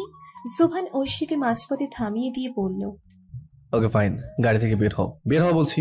শালা তোমাদের মতো মেয়েদের হেল্প করাটাই ভুল। একটা কথার 100টা মিনিং বের করো, দরকার নেই হেল্পের, বের হও গাড়ি থেকে। ঐশী চোখ সূক্ষ্ম করে তাকালো সুভানের দিকে। কি করবে ভেবে না পেয়ে সেই অবাঞ্ছিত কাজকেই সায় দিল। গাড়ি থেকে বের হয়ে চুপচাপ সুভানের বিশাল বাড়ির দিকে এগিয়ে গেল। সুভান হতবাক হলো। এক দফা বিস্ময় নিয়ে তাকালো সেদিকে। সোজা কাজকে এভাবে বাকিয়ে করাটাই কি মেয়েদের কাজ? কই, আরো তো মেয়ে দেখেছে। ওরা তো এমন নয়, বরং সুভানের কাছে আশেপাশে পড়ে থাকার জন্য মরিয়া। সুভান মাথা নিচু করে কোটি কয় তো এমন নয়, বরং সুভানের কাছে আশেপাশে পড়ে থাকার জন্য মরিয়া। সুভান মাথা নিচু করে কোটি কয়েক লম্বা নিঃশ্বাস নিল। মাথা শীতল করার চেষ্টা করলো। সফল হতেই ড্রাইভারকে লাগেজ আনার কথা বলে বাড়ির ভিতর প্রবেশ করলো।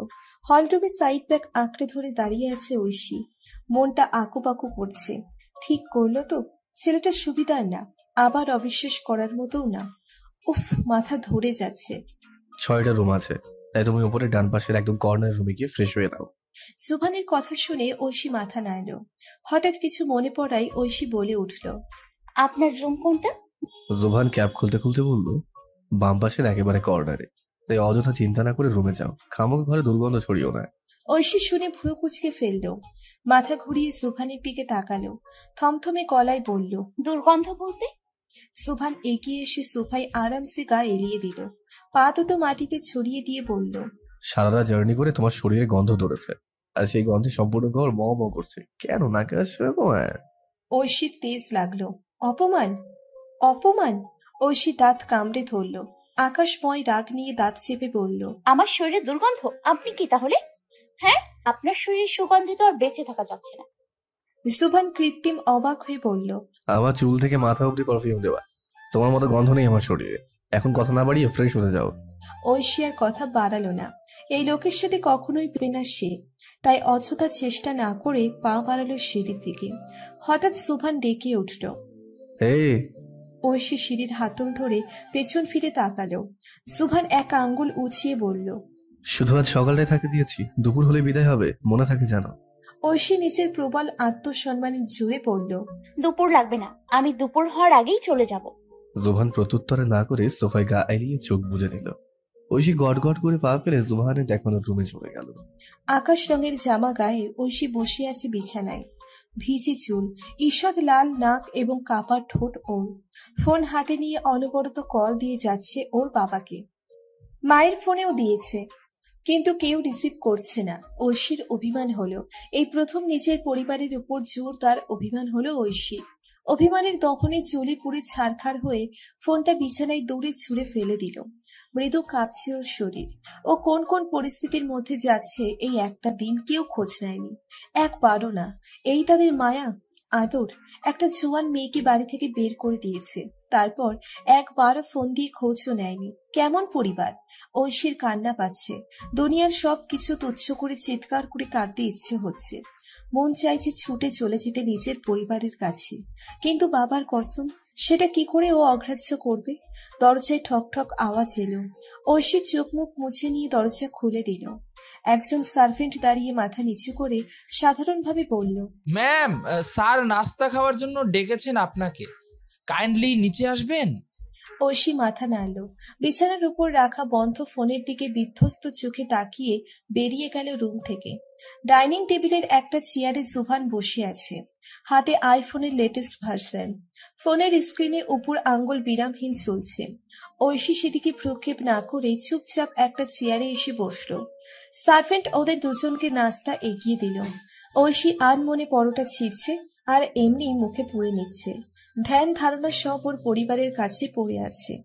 সুভান খেতে খেতে ঐশীর দিকে একবার লক্ষ্যের কাছে পড়ে আছে। সুভান খেতে খেতে ঐশীর দিকে একবার লক্ষ্য করলো। ঐশী ঝাল ফ্রাই পরোটায় না লাগিয়েই এমনিই খাচ্ছে। সুভান একবার দেখে আবার নাস্তায় মনোযোগ দিল, কারণ তার এসবে কিছু যাই আসে না। হঠাৎ সার্ভেন্ট ঐশীকে ডাক দিল, ম্যাম ম্যাম। ঐশী ধ্যান ভেঙে হুড়মুড়িয়ে তাকালো সার্ভেন্টের দিকে। সার্ভেন্ট নমনীয় গলায় বলল, ম্যাম, নাস্তা ভালো লাগেনি? ঐশী মাথা নাড়ল, বলল, না, ভালো হয়েছে। তাহলে আপনি আপনার প্লেটের ঝাল ফ্রাই নিচ্ছেন না কেন? এমনি পরোটা খেলে তো গ্যাস্ট্রিক হবে। ঐশী মুখ ভার করে মাথা নেড়ে ঝাল ফ্রাই দিয়ে পরোটা খেতে লাগলো। আবারও দেশের একজন স্বনামধন্য পুলিশ অফিসার আশরাফুল হাবিব সপরিবারে নিহত হয়েছেন। নাস্তা খাওয়ার মধ্যে হঠাৎ এমন অবিশ্বাস্য খবর শুনে ঐশী থমকে গেল। খাবার খাওয়ার মাঝপথে হাত আটকে গেল, শরীর নিস্তেজ হয়ে গেল। জলদি বাসি হাত নিয়ে টিভির সামনে এসে দাঁড়ালো। পাগলের মতো রিমোট হাতে নিয়ে সাউন্ড একেবারে হাই করে দিল। রিপোর্টার বলছে, আশরাফুল হাবিব একজন সৎ পুলিশ অফিসার ছিলেন। দেশে বিদেশে তার কাজ প্রশংসাযোগ্য। এই বিশিষ্ট পুলিশ কাল রাতে নিজ গৃহে আগুনে পুড়ে সপরিবারে নিহত হয়েছেন। জানা গেছে। ঐশী কি ভুল শুনছে? আর শোনার ক্ষমতা হলো না ঐশীর। সেখানেই মাটিতে জ্ঞান হারিয়ে পড়ে গেল। চোখ বুঝতে বুঝতে একটাই কামনা ছিল তার, এই নিষ্ঠুর খবরটা মিথ্যে হোক, তার রাজা বাবা আবারও তাকে প্রিন্সেস ডাকুক, শুধু একবার মা তাকে বলে ডাক। জুভান নাস্তা করায় মগ্ন ছিল যে আর্ত চিৎকারে কানে ভেসে আসতেই জুভান তাৎক্ষণিক ঐশীর দিকে তাকায়। ঐশীকে মাটিতে পড়ে থাকতে দেখে সে কিছুটা ভড়কে যায়। চট চলতে চেয়ার থেকে উঠে ঐশীর পাশে হাঁটু গেড়ে বসে। ঐশীর দুনো গাল হাতের মুঠোয় নিয়ে ব্যাকুল কণ্ঠে ডাকে, ওই ঐশী, ঐশী, কি হলো ঐশী? ঐশী নিরুত্তর, দোনো চোখ বুজে রাখে।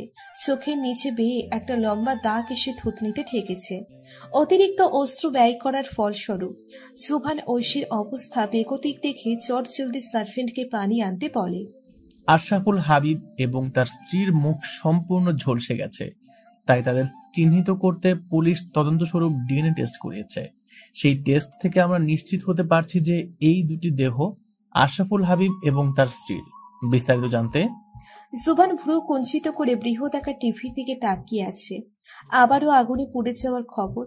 একটা মানুষ কিভাবে যে এত অসচেতন হয়, একটু খেয়াল রাখলেও তো আর এভাবে পরিবার সহ পড়তে হতো না। জুবান এক নিঃশ্বাস ফেলল, ভারী নিঃশ্বাস। সেই নিঃশ্বাসে মিশে আছে কত শত আফসোস, হাজারো অপ্রাপ্তি। সার্ভেন্ট জগে করে পানি আনলে জুবান তড়িঘড়ি করে সেই পানি ছিটিয়ে দেয় ঐশীর চোখে মুখে। তবে ঐশী অনুভূতিহীন। জুভান বিরক্ত হয়। জ্ঞান হারানোর আর সময় পেল না। জুভান আবারও পানি ছিটিয়ে দেয়। এবারও ঐশী জাগে না। জুভান শেষ পর্যন্ত হাল ছেড়ে দিয়ে ঐশীকে পাঁচকোলা করে কোলে তুলে নেয়। জুভানের এতে একটু অস্বস্তি হয়, তবে কোনো উপায় যে নেই। ঐশীর হাত মাটির দিকে অনুভূতিহীন ঝুলে আছে। জুভান একবার ঐশীর দিকে তাকিয়ে আবারও সামনে তাকালো। হন্ততন্ত হয়ে ঐশীকে গাড়িতে তুলে ড্রাইভারকে হসপিটালের উদ্দেশ্যে যেতে বলল। ঐশীর হাতে স্যালাইন লাগানো, অনুভূতিহীন বেডের এক অংশ জুড়ে শুয়ে আছে। চোখগুলো থেকে মাঝে মধ্যে টিপটিপ পানি গড়িয়ে পড়ছে। গাল থেকে বালিশ। অজ্ঞান অবস্থায় কি কাঁদছে মেয়েটা? এত কষ্ট কিসের এই ছোট্ট মেয়ের? কি নেই ওর কাছে? একটা পরিবার আছে, জীবনের সবটুকু সময় আগলে রাখার জন্যে একজন বাবা আছেন। তাহলে কিসের কষ্ট, কিসের অপ্রাপ্তি? সুভান সোফায় বসে ফোন হাতে দিচ্ছে। ঐশীর চোখের ভিজে পাপড়ি হালকা যেন নড়ে উঠল। তবে কি ঐশীর জ্ঞান ফিরছে? ঐশী দীর্ঘ সময় বুঝে রাখা চোখ দুটো একটু একটু করে মেলছে। একটা সময় ঐশী সম্পূর্ণ চোখ মেলে তাকালো। ক্লান্ত দু চোখ যেন হাজারো কথা বলছে। চোখের নিচটাই লম্বাটে দাগ যেন চিৎকার করে বলছে, শুনছো পৃথিবী, আমি একেবারে অসহায় হয়ে গেছি।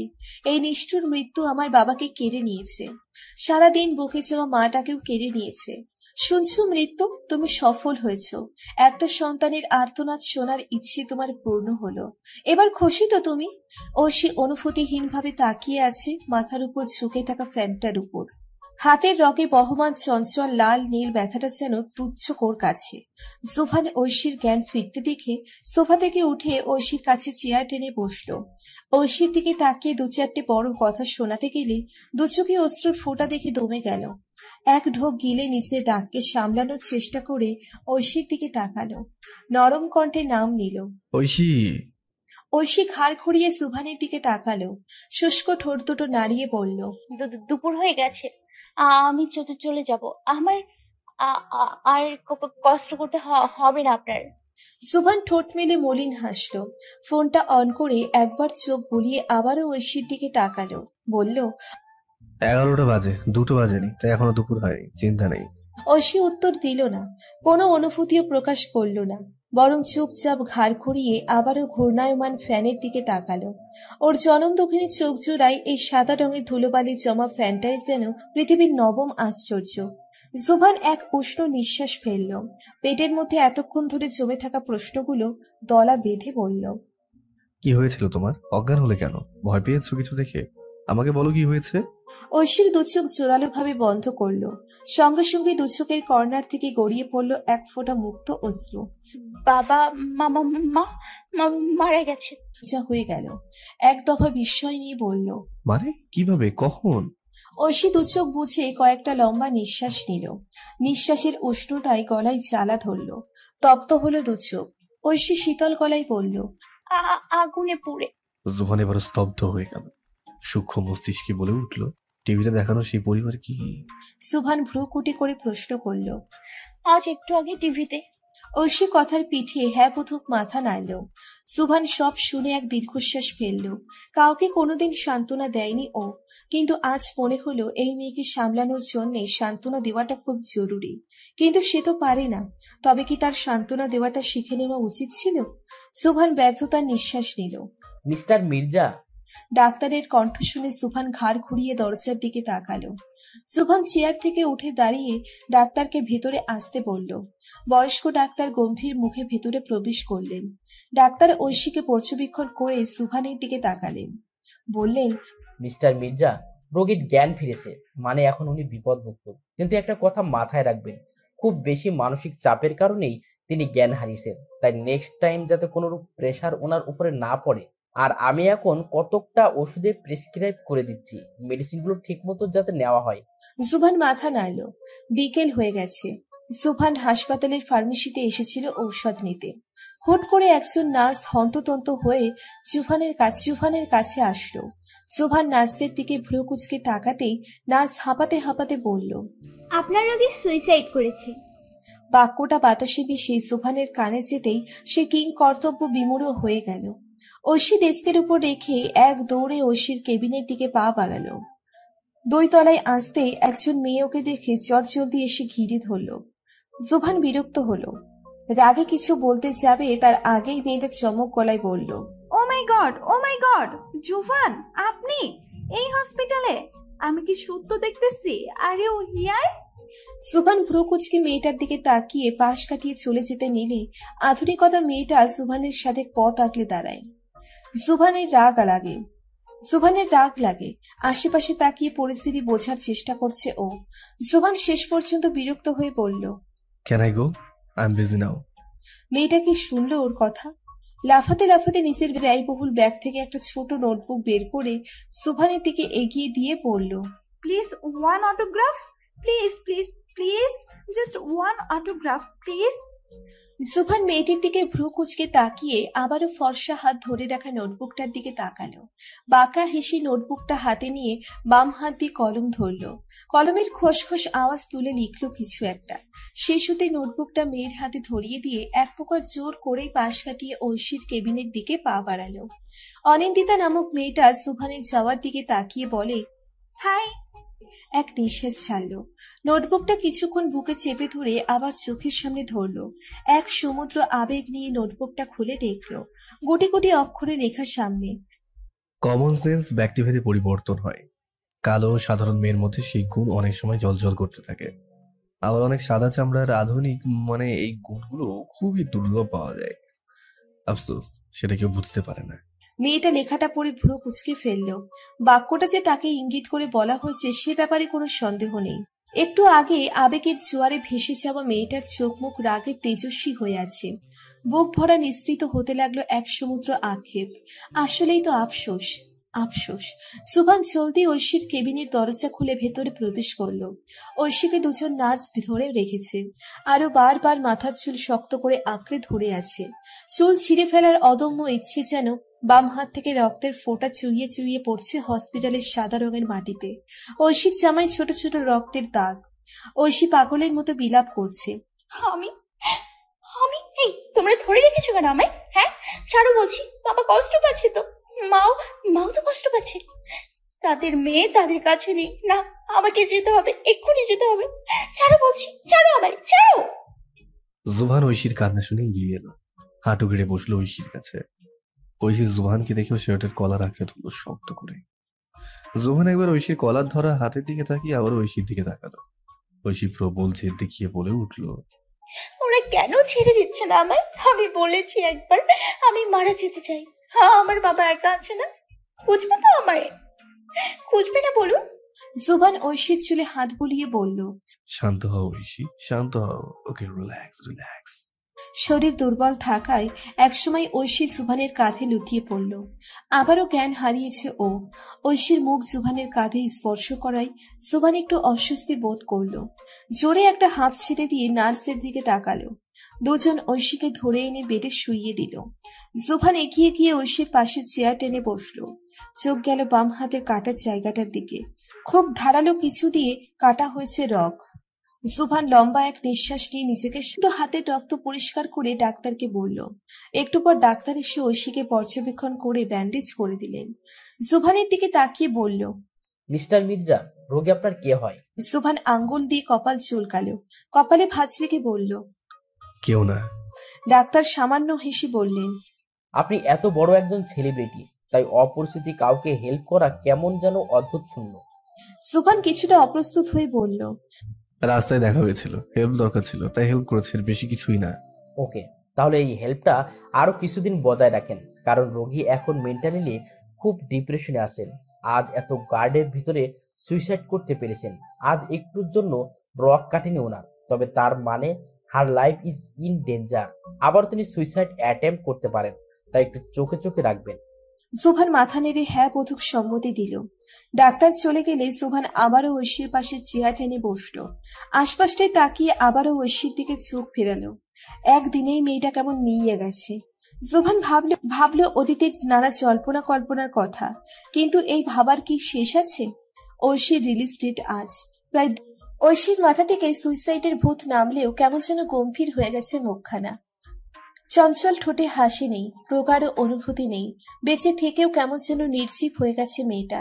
জুভান ঐশীকে নিয়ে গাড়িতে উঠে বসলো। নির্জীব হয়ে গেছে মেয়েটা। জুভান ঐশীকে নিয়ে গাড়িতে উঠে বসলো।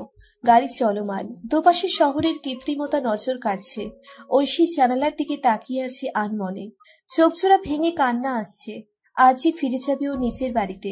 আসলে কি হয়েছিল জানার এখন প্রবল ইচ্ছা তার মনে। সুভান গাড়ি চালাতে চালাতে আরো একবার ঐশীর দিকে তাকালো।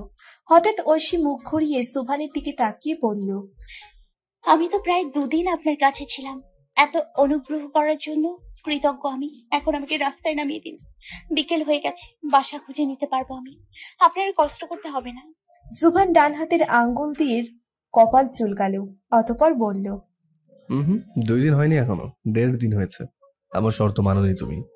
ঐশী মুখ ভার করলো, চোখ বেটে নিয়ে আবারও জানালার দিকে তাকালো, বলল, সরি, আমি নিজের মাঝে ছিলাম না, তাই শর্তের কথা মাথায় ছিল না। সুভান বাঁকা হাসলো, ভ্রু আঁকাবাঁকা করে ঐশীর দিকে তাকালো, বলল, যেহেতু শর্ত মানোইনি, সেজন্য শাস্তি তো প্রাপ্য তোমার, কি বলো? ঐশী চমকে তাকালো সুভানের দিকে। সুভান বাঁকা হেসে ড্রাইভ করছে। ঐশী ভাবলো, কি শাস্তি দিবে এই মির্জা। সময়ের কাটা 6টা ছুঁই ছুঁই। সন্ধ্যার প্রহর আঁকড়ে ধরেছে এই বিশাল আকাশটাকে। আবছা নীল আকাশটা নিংড়ে বেরিয়ে আসছে ঝুড়ে ঝুড়ে বৃষ্টির ফোঁটা। মাটিতে সেই ফোঁটাগুলো ঝরে পড়তেই অদ্ভুত সুর বেজে উঠছে, টিপ টিপ টিপ টিপ। ঐশীর সূক্ষ্ম মস্তিষ্ক এই দৃশ্য দেখে ভাবছে, প্রকৃতি এত সুন্দর কেন? এই যে এসব দেখে ঐশীর মনের কালো মেঘগুলো সরে সেখানে জায়গা করে নিল রঙিন প্রজাপতি। একটা দুটো অথবা অসংখ্য। আফসোস, ঐশী কেন এই নীলাভ প্রকৃতি হলো না? তাহলে সেও হতো তার মতো আমরণ অমায়িক। দীর্ঘক্ষণ জ্যামে আটকা আছে ওরা। ঐশীর ধ্যান ভাঙলো জানালার পাশ থেকে ভেসে আসা এক ভিক্ষুকের কণ্ঠ শুনে। একজন অর্ধ অন্ধ বৃদ্ধ লোক দাঁড়িয়ে আছেন জানালার পাশে, তার হাতে একটা দড়ি। সেই দড়ি বেঁধে রেখেছে একটা ভাঙা চিরুন বৃদ্ধ পাগল মহিলা। ঐশী ওনাদের দেখে ভারী অবাক হলো। ভিজে জানালা খুলে দিয়ে ওদের দিকে এক দফা বিস্ময় নিয়ে তাকালো। বৃদ্ধ লোক বললেন, মা, একটা পয়সা দিবেন? হেতির ঔষধ কিনতে হইব, দেন না মা।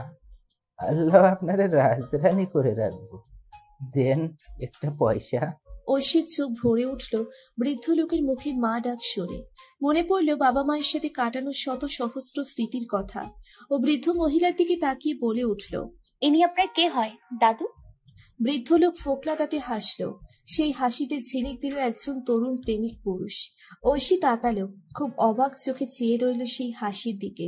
লোকটা বলল, হেতি আমার বউ হয় রে মা, আমার ফার্স্টটা সাবাল হয়েছিল, হেতে সব মারা গেছে, এর লাইগা হেতির পাগলা রোগে ধরছে।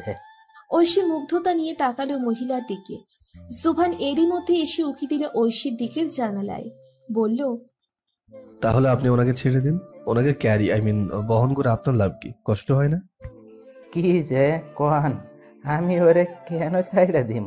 আজ যদি আমি বোবা হইতাম তাহলে ওই কি আমারে ছাইড়া দিতে পারতো? বড্ড বালা পাই ওরে আমি, ছাড়মু কেন? সুভান বিরক্ত হলো এই আবেগপূর্ণ কথায়, কোনো প্রত্যুত্তর না দিয়ে আবারও সিটে গা এলিয়ে দিল। প্রহর গুনল ঢাকার এই বিরক্তিকর জ্যাম ছাড়ার। ঐশী মুগ্ধ হয়ে সাইড ব্যাগ থেকে একটা 100 টাকার নোট বের করে বৃদ্ধ লোকটার হাতে দিল। লোক কৃতজ্ঞতা তার। অতপর বিড়বিড় করে কি যেন পড়ে ঐশীর মুখে ফু দিয়ে বলল, আল্লাহ তোমার মঙ্গল করুক মা, স্বামী সোহাগী হও মা, রাজরানী হইয়া থাকো সারা জীবন। ঐশী মাথায় নুইয়া হাসল। সেই হাসি প্রতিধ্বনিত হলো বৃষ্টির প্রতিটি ফোঁটায় ফোঁটায়। এক সমুদ্র খুশি ছড়ালো ওই কালো মেঘের আকাশে। গাড়ি চলছে আপন পথে, ব্যস্ত শহর ছুটে যাচ্ছে নিচু নিচু গতিতে। ঐশী জানালার দিকে তাকিয়ে ছাড়ছে রাশি রাশি অশান্তির নিঃশ্বাস। জুভান গাড়ি চালাতে চালাতে আরো একবার তাকালো ঐশীর দিকে। আচমকা জুভান বলল, দাদুটা কি বোকা না, এখন এইসব লাভ নিয়ে পড়ে আছে, কি ক্রিঞ্জ ব্যাপার স্যাপার। ঐশী ফিরল জুভানের দিকে, চোখে মুখে উদ্বেগ নিয়ে বলল, লাভ ক্রিঞ্জ? হ্যাঁ তাই তো, শোনো, এসব লাভ শেপ হলো জাস্ট লেম, এসব আমার ভাবার কিছু, এসব জাস্ট রিডিকিউলাস।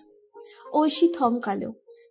জুভানের আত্মবিশ্বাসী নয়ন দুইটাই তাকিয়ে অবাক হলো। আবার তাকালো রাস্তার দিকে। দূর দৃষ্টি দিল ওই পিচ ঢালা রাস্তায়।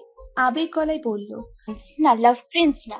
লাভ যদি ক্রিঞ্জ হয় তাহলে সত্য নামক জিনিসটাও তাহলে সেই কাতারেই পড়ে। লাভ ইজ লাইক এ ম্যাজিক, যাকে একবার ছুঁয়ে দেয় তার সম্পূর্ণ জীবনটাই ম্যাজিক হয়ে যায়। স্তব্ধ জীবন হঠাৎ করে প্রাণবন্ত হয়ে যায়, চারপাশটা রঙিন ফানুসের মতো হয়। তখন সবকিছু, এভরি সিঙ্গেল থিং তখন জীবন্ত হয়ে যায়। Love is like a magic. Juvan হাসলো, গাড়ির গতি বাড়িয়ে দিয়ে বলল, এত সুন্দর লাভের ডেফিনেশন দিলে যে, কাউকে ভালোবাসো? ঐশীর মুখ ভার হলো, দুঃখ পেল। সেদিনের কথা মনে পড়তে কষ্টের ফোঁটা ছড়িয়ে পড়ল মনের আনাচে কানাচে। ঐশী নিঃশব্দে এক হাত ছেড়ে দিয়ে বলল, হবে হয়তো, কিন্তু আমি একটাই দোয়া করব, এরকম প্রেম যেন কারো জীবনে না আসে, কারো জীবনে না। জুভান ঐশীর দিকে তাকালো। মেয়েটার এত কিসের দুঃখ? ছোট জীবনে যে এত দুঃখ পেতে হয়নি। জীবনটা প্রাণোচ্ছল ভাবে পার করা আবশ্যক। জুভান এসব দেখে আবারও গাড়ি চালানোয় মন দিল। তো মধ্য কথা আসা যাক, আমি যা শাস্তি দেবো মেনে নেবে তো? জুভানের রহস্যময় কণ্ঠ শুনে ঐশী তাকালো। বিচলিত নয়নে চেয়ে রইল জুভানের চোখ জোড়ায়। কাপা কাপা কণ্ঠে বলল, শোনার পর ভেবে দেখব। জুভান একটা গাড়ি ওভারটেক করে বলল, নিজের টাকায় আমাকে খাওয়াবে আজ, তোমার যা মন চাই তাই খাওয়াতে পারো, এভরিথিং এনিথিং, দাম নিয়ে কোনো ঝামেলা নেই, বলো তো রাজি? ঐশী মৃদু হাসলো। অতপর মাথা ডানে বামে নাড়িয়ে সম্মতি দিল। গাড়ি থামালো একটি টঙের দোকানের সামনে। জুভান ভ্রু কুচকে আবার ঐশীর দিকে তাকালো। ঐশী যেন চাহনির বদলে একটা আলতো হাসি দিল। জুভান গাড়ির ইঞ্জিন থামিয়ে বলল, আর ইউ সিরিয়াস? টঙের দোকান? ঐশী গাড়ি থেকে নেমে দাঁড়ালো। বাইরে দাঁড়িয়ে গাড়ির জানালায় হাত দিয়ে জুভানের দিকে তাকালো আর বলল, এত জীবন্ত নামি দামি রেস্টুরেন্টে খেয়ে এলেন, এবারে ম্যাজিক দোকানের ম্যাজিক চা খেয়ে দেখেন, ট্রাস্ট মি, মুখে লেগে থাকবে, খাবেন? জুভান একটা নিঃশ্বাস ছেড়ে দিয়ে মাস্ক পরে গাড়ি থেকে নেমে দাঁড়ালো। ঐশী দোকানের সামনে দাঁড়িয়ে 2 কাপ চা দিতে বলে সামনে এসে দাঁড়ালো। দুহাত ওদিকে ছড়িয়ে দিয়ে শীতল বাতাসের সাথে মিশে যেতে চাইল। ভিজে মাটির গন্ধ ছড়িয়েছে বাতাসে। ঐশী মুখ ভরে শ্বাস নিল সেই মাটিতে। জুভান এক পাশে দাঁড়িয়ে আনচান করছে। এই পাবলিক প্লেসে একবার যদি ওর চেহারা লিক করে যায় তাহলে ওর আর রক্ষে নেই। ঐশী জুভানের দিকে এক নজর তাকিয়ে দৌড়ে এলো জুভানের কাছে। উত্তেজিত কণ্ঠে বলল, আরে আপনি এখানে ছায়ে দাঁড়িয়ে আছেন কেন? সামনে আসুন, এই বাতাস দেখুন, জাস্ট ফিদা হয়ে যাবেন আপনি, আসুন না। প্রকৃতির নেশায় মশগুল ঐশী আনমনে জুভানের হাত ধরে এগিয়ে যেতে লাগলো। জুভান অবাক চোখে তাকিয়ে আছে ঐশীর হাতের মুঠোয় থাকা নিজের হাতের দিকে। প্রথম স্পর্শ। যেতে যেতে ঐশী থমকে গেল। অবাক চোখে নিজের হাতের দিকে তাকালো। আসল ব্যাপারটা মাথায় প্রবেশ করতেই ছটপট নিজের হাত ছাড়িয়ে নিল জুভানের থেকে। করেছে এভাবে একটা ছেলের হাত ধরা তার উচিত হয়নি, একদম না। ঐশী নিজের হাত কচলাতে লাগলো। হাঁসফাঁস করতে লাগলো এক অজানা শঙ্কায়। জুভান ঐশীকে কাছুমাছু করতে দেখে মৃদু হাসলো। নিজের প্রশস্ত বুকে দুহাত গুটিয়ে বলল, বি নরমাল, আমি কিছু মনে করিনি। ঐশী নিরুত্তর। তাকিয়ে রইল ঈষৎ লালাফ আকাশের দিকে। হঠাৎ করেও বলে উঠল, বাবা মাঝে মধ্যে আমাকে টং দোকানে চা খেতে নিয়ে যেতেন, ভালো লাগতো এই ম্যাজিক চা। সুভান ঐশীর মুখশ্রীর দিকে তাকালো। অন্ধকারে বিষাক্ত কালো রং মেয়েটার মুখখানা আরো আরো স্নিগ্ধ করে তুলেছে। সুভান মুগ্ধ হলো। একজন শ্যামবর্ণের মেয়ের রূপের মাধুর্য দেখে বিমোহিত হলো। তবে প্রেমে পড়ল না। হুটহাট কি প্রেমে পড়া যায়? প্রেম তো গভীর অনুধাবনের ব্যাপার। মন ক্ষণে ক্ষণে কেঁপে ওঠে এই প্রেম নামক ছন্দে। কিন্তু সুভানের মন তো কাপল না। তবে কি সে এই অনুভূতির জীব? হবে হয়তো। চা পর্ব শেষ হলো অনেকক্ষণ। জুভান গাড়িতে উঠে বসেছে আর ঐশী একটা কথা বলবে বলে কাছুমাছু করছে। জুভান গাড়ির ইঞ্জিন চালু করে ঐশীর নাম ধরে ডাকলো। গাড়িতে ওঠার তাগাদা দিয়ে বলল, উঠো, দাঁড়িয়ে আছো কেন? ঐশী গাড়ি থেকে সাইড ব্যাগ নিয়ে হাতে নিয়ে জুভানের দিকে তাকালো। কৃতজ্ঞতার চোখে বলল, এতদিন আমার পাশে ছিলেন, এই জন্য ধন্যবাদ। আর না, রাস্তায় একটা বাসা দেখেছিলাম, ভাড়া যাবে। আমি আমি একটু খোঁজ নিয়ে দেখি ভাড়া পাই কিনা। আপনাকে অনেক জ্বালিয়েছি, তাই জন্য আই এম এক্সট্রিমলি সরি। জুভান একটু অবাক হলো, তবে দ্বিমত পড়ল না। মাথা নেড়ে হতে জানিয়ে বলল, আমি সেই বাসায় পৌঁছে দিয়ে আসি। ঐশী তাৎক্ষণিক বলে উঠল, না লাগবে না, আমি একাই যেতে পারবো। বেশি দূর না, জাস্ট 10 মিনিটের রাস্তা হবে হয়তো। সুভান কোনো প্রতিক্রিয়া না দেখিয়ে মানিব্যাগ থেকে একটা কার্ড বের করে ঐশীর দিকে এগিয়ে দিল। বলল, কার্ড, যদি কখনো দরকার পড়ে নিঃসংকোচে আমাকে জানাবে। I am always there for you. Oishi আলতো হেসে সুভানের দিকে কার্ডটা নিয়ে ব্যাগে পড়ল। ঐশী বাসা পেয়ে গেছে। সম্পূর্ণ বাসা গোছগাছ করা শেষ। রাতে প্রায় 12টা বাজে। এখনো অনেক জিনিস কেনা বাকি। আস্তে আস্তে কিনে বাসা সাজাবে ও। কিন্তু তার আগে ওর এক ফোন বের করে সে কল দিল তার বাড়ির কেয়ারটেকারকে। কয়েকবার রিং হওয়ার পর ওপাশ থেকে একটা পুরুষালী কণ্ঠ ভেসে আসলো। ওপাশের পুরুষটা হ্যালো বলতেই ঐশী গুমড়ে কেঁদে উঠল। নাক টানতে লাগলো অনবরত। পুরুষটা নিমেষে চিনে গেল ঐশীকে। আর চিনবে নাই বা কেন? ঐশীকে কোলে পিঠে করে মানুষ করেছে যে। হাসান আকবর উদ্বেগ গলায় বললেন, ঐশী মা। ঐশী নিরুত্তর, তবে কান্নার আওয়াজ ধীমি কণ্ঠে ভেসে আসছে ফোন জুড়ে। হাসান আকবর আবারও বললেন, ঐশী মা কেমন আছো? ঐশী কাঁদতে কাঁদতে হাঁপিয়ে উঠল। জোরে জোরে নিঃশ্বাস নিয়ে বলল, চাচু, মা, বাবা, ওরা ওরা হাসান আকবর এক দীর্ঘশ্বাস ফেলে বললেন, হ্যাঁ রে মা, আজ ওদের কবর দিয়ে এলাম। কবর শব্দ শুনে ঐশী আবারও টুকরে কেঁদে উঠল। কান্নার ফোয়ারা বইয়ে গেল দুনো চোখ জুড়ে। ঐশী নিজেকে খুব কষ্ট সামাল দেওয়ার চেষ্টা করে বলল, কিভাবে হলো এসব? মিডিয়া তো বলল আগুনে পুড়ে, তবে আমার মনে হয় এর পিছনে আগুন নয়, কোনো ব্যক্তি আছে। ঐশী চমকে উঠল। ব্যক্তি? ঐশীর কান্না থেমে গেল। চকিত গলায় বলল, ব্যক্তি? কি বলতে চাইছো চাচু? হ্যাঁ, কাল আমাকে বড় সাহেব একটু বাইরে পাঠিয়ে দিয়েছিলেন। আমি বাইরে যাওয়ার সময় একটা বড় লোহার গাড়ি তোদের বাসার সামনে রাখা দেখেছি। ওই গাড়ি থেকে অনেক দামড়া ছেলে বের হচ্ছিল। ছেলেগুলো কেমন ছিল? ওই গোন্ডা বেয়াদব এরকম। তবে আমি পাত্তা দেইনি। পুলিশের বাড়িতে এসব তো আসেই। আমি বাজারে থলি নিয়ে বেরিয়ে পড়েছিলাম, কিন্তু এসে দেখি ঘরে আগুনে পুরো জ্বলছে গেছে। আর বড় সাহেব। অভাব হতে লাগলো তার কুচুলিতে। কষ্ট হতে লাগলো। জ্বালা ধরল বুকের চারপাশটাই। ঐশী যেন হতভাগ। মুখে রা কাটার জো নেই তার। কি শুনছে ও? ওর বাবা মা খুন হয়েছেন? ঐশীর চোখের জল লেপটে আছে পলকের ভাঁজে ভাঁজে। পলক ফেললেই গড়িয়ে পড়বে দ্বিধাহীন। মা। ঐশী সম্বিত পেল। থমকে কাপা কণ্ঠে বলল, তুমি দেখেছো ওই ছেলেদের চেহারা? না রে মা, দেখিনি, মাস্ক পরা ছিল। ঐশী হুড়মুড়িয়ে মাদুর থেকে উঠে দাঁড়ালো। ব্যাগে কাপড় ঢুকাতে ঢুকাতে বলল, চাচু আমি আসছি, এক্ষুনি আসছি বাড়িতে, তুমি থেকো ওখানে। হাসান আকবর ঐশীর আসার কথা শুনে তাড়াহুড়ো করে বললেন, না না মা, এসো না এখানে। বড় সাহেব তোমাকে একা ঢাকা শহরে পাঠিয়েছেন যাতে তুমি সুরক্ষিত থাকো। এখানে এসে নিজের জীবনের ঝুঁকি নিও না। ঐশীও নাচুর বান্দা। সে জেদি গলায় বলল, আমি আসবো চাচু, আমার বাবা মায়ের মৃত্যুর সম্পর্কে জানার অধিকার আছে আমার। ঐশী, আমি কিন্তু মানা করেছি তোমায়। বড় সাহেবের কথা অমান্য করতে পারো না তুমি। চাচুর মুখে নিজের নাম শুনে ঐশীর হাত থেমে গেল। হাসান চাচু কখনোই ওর নাম ধরে রাখেন না, কিন্তু যখন ঐশী কথা শোনে না তখনই তিনি নাম নেন ঐশীর। ঐশীর আগে কাপড়ের ব্যাগ দূরে ছুঁড়ে ফেলে দিল। ফোন কেটে দিয়ে চিৎকার করে বাবা বলে মাটুতে হাঁটু কেড়ে বসে পড়ল। কান্না করতে করতে চুল ছিঁড়ে ফেলবে এমন ইচ্ছে হচ্ছে ওর। বুক ফেটে যাচ্ছে, কান্নাগুলো দলা বেঁধে গলায় সূচির মতো বিঁধে যাচ্ছে। এত কষ্ট হচ্ছে কেন ওর? ঐশী নিজেকে সামলাতে না পেরে গলায় থাকা লকেট গলা থেকে খামচে ছিঁড়ে ফেলে মাটিতে ছুঁড়ে ফেললো। মাথা নুইয়ে কেঁদে উঠল চিৎকার করে। আচমকা ওর চোখ গেল মাটিতে এলোমেলো পড়ে থাকা লকেটটার দিকে। মনে পড়ল বাবার সেই কথা, যখন তুমি তোমার জীবনের সবচেয়ে মূল্যবান কিছু হারিয়ে ফেলবে, তখন এই লকেট খুলে দেখবে।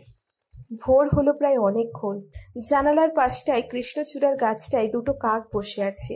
প্রেমিক ছোড়া কি? ঐশী জানে না।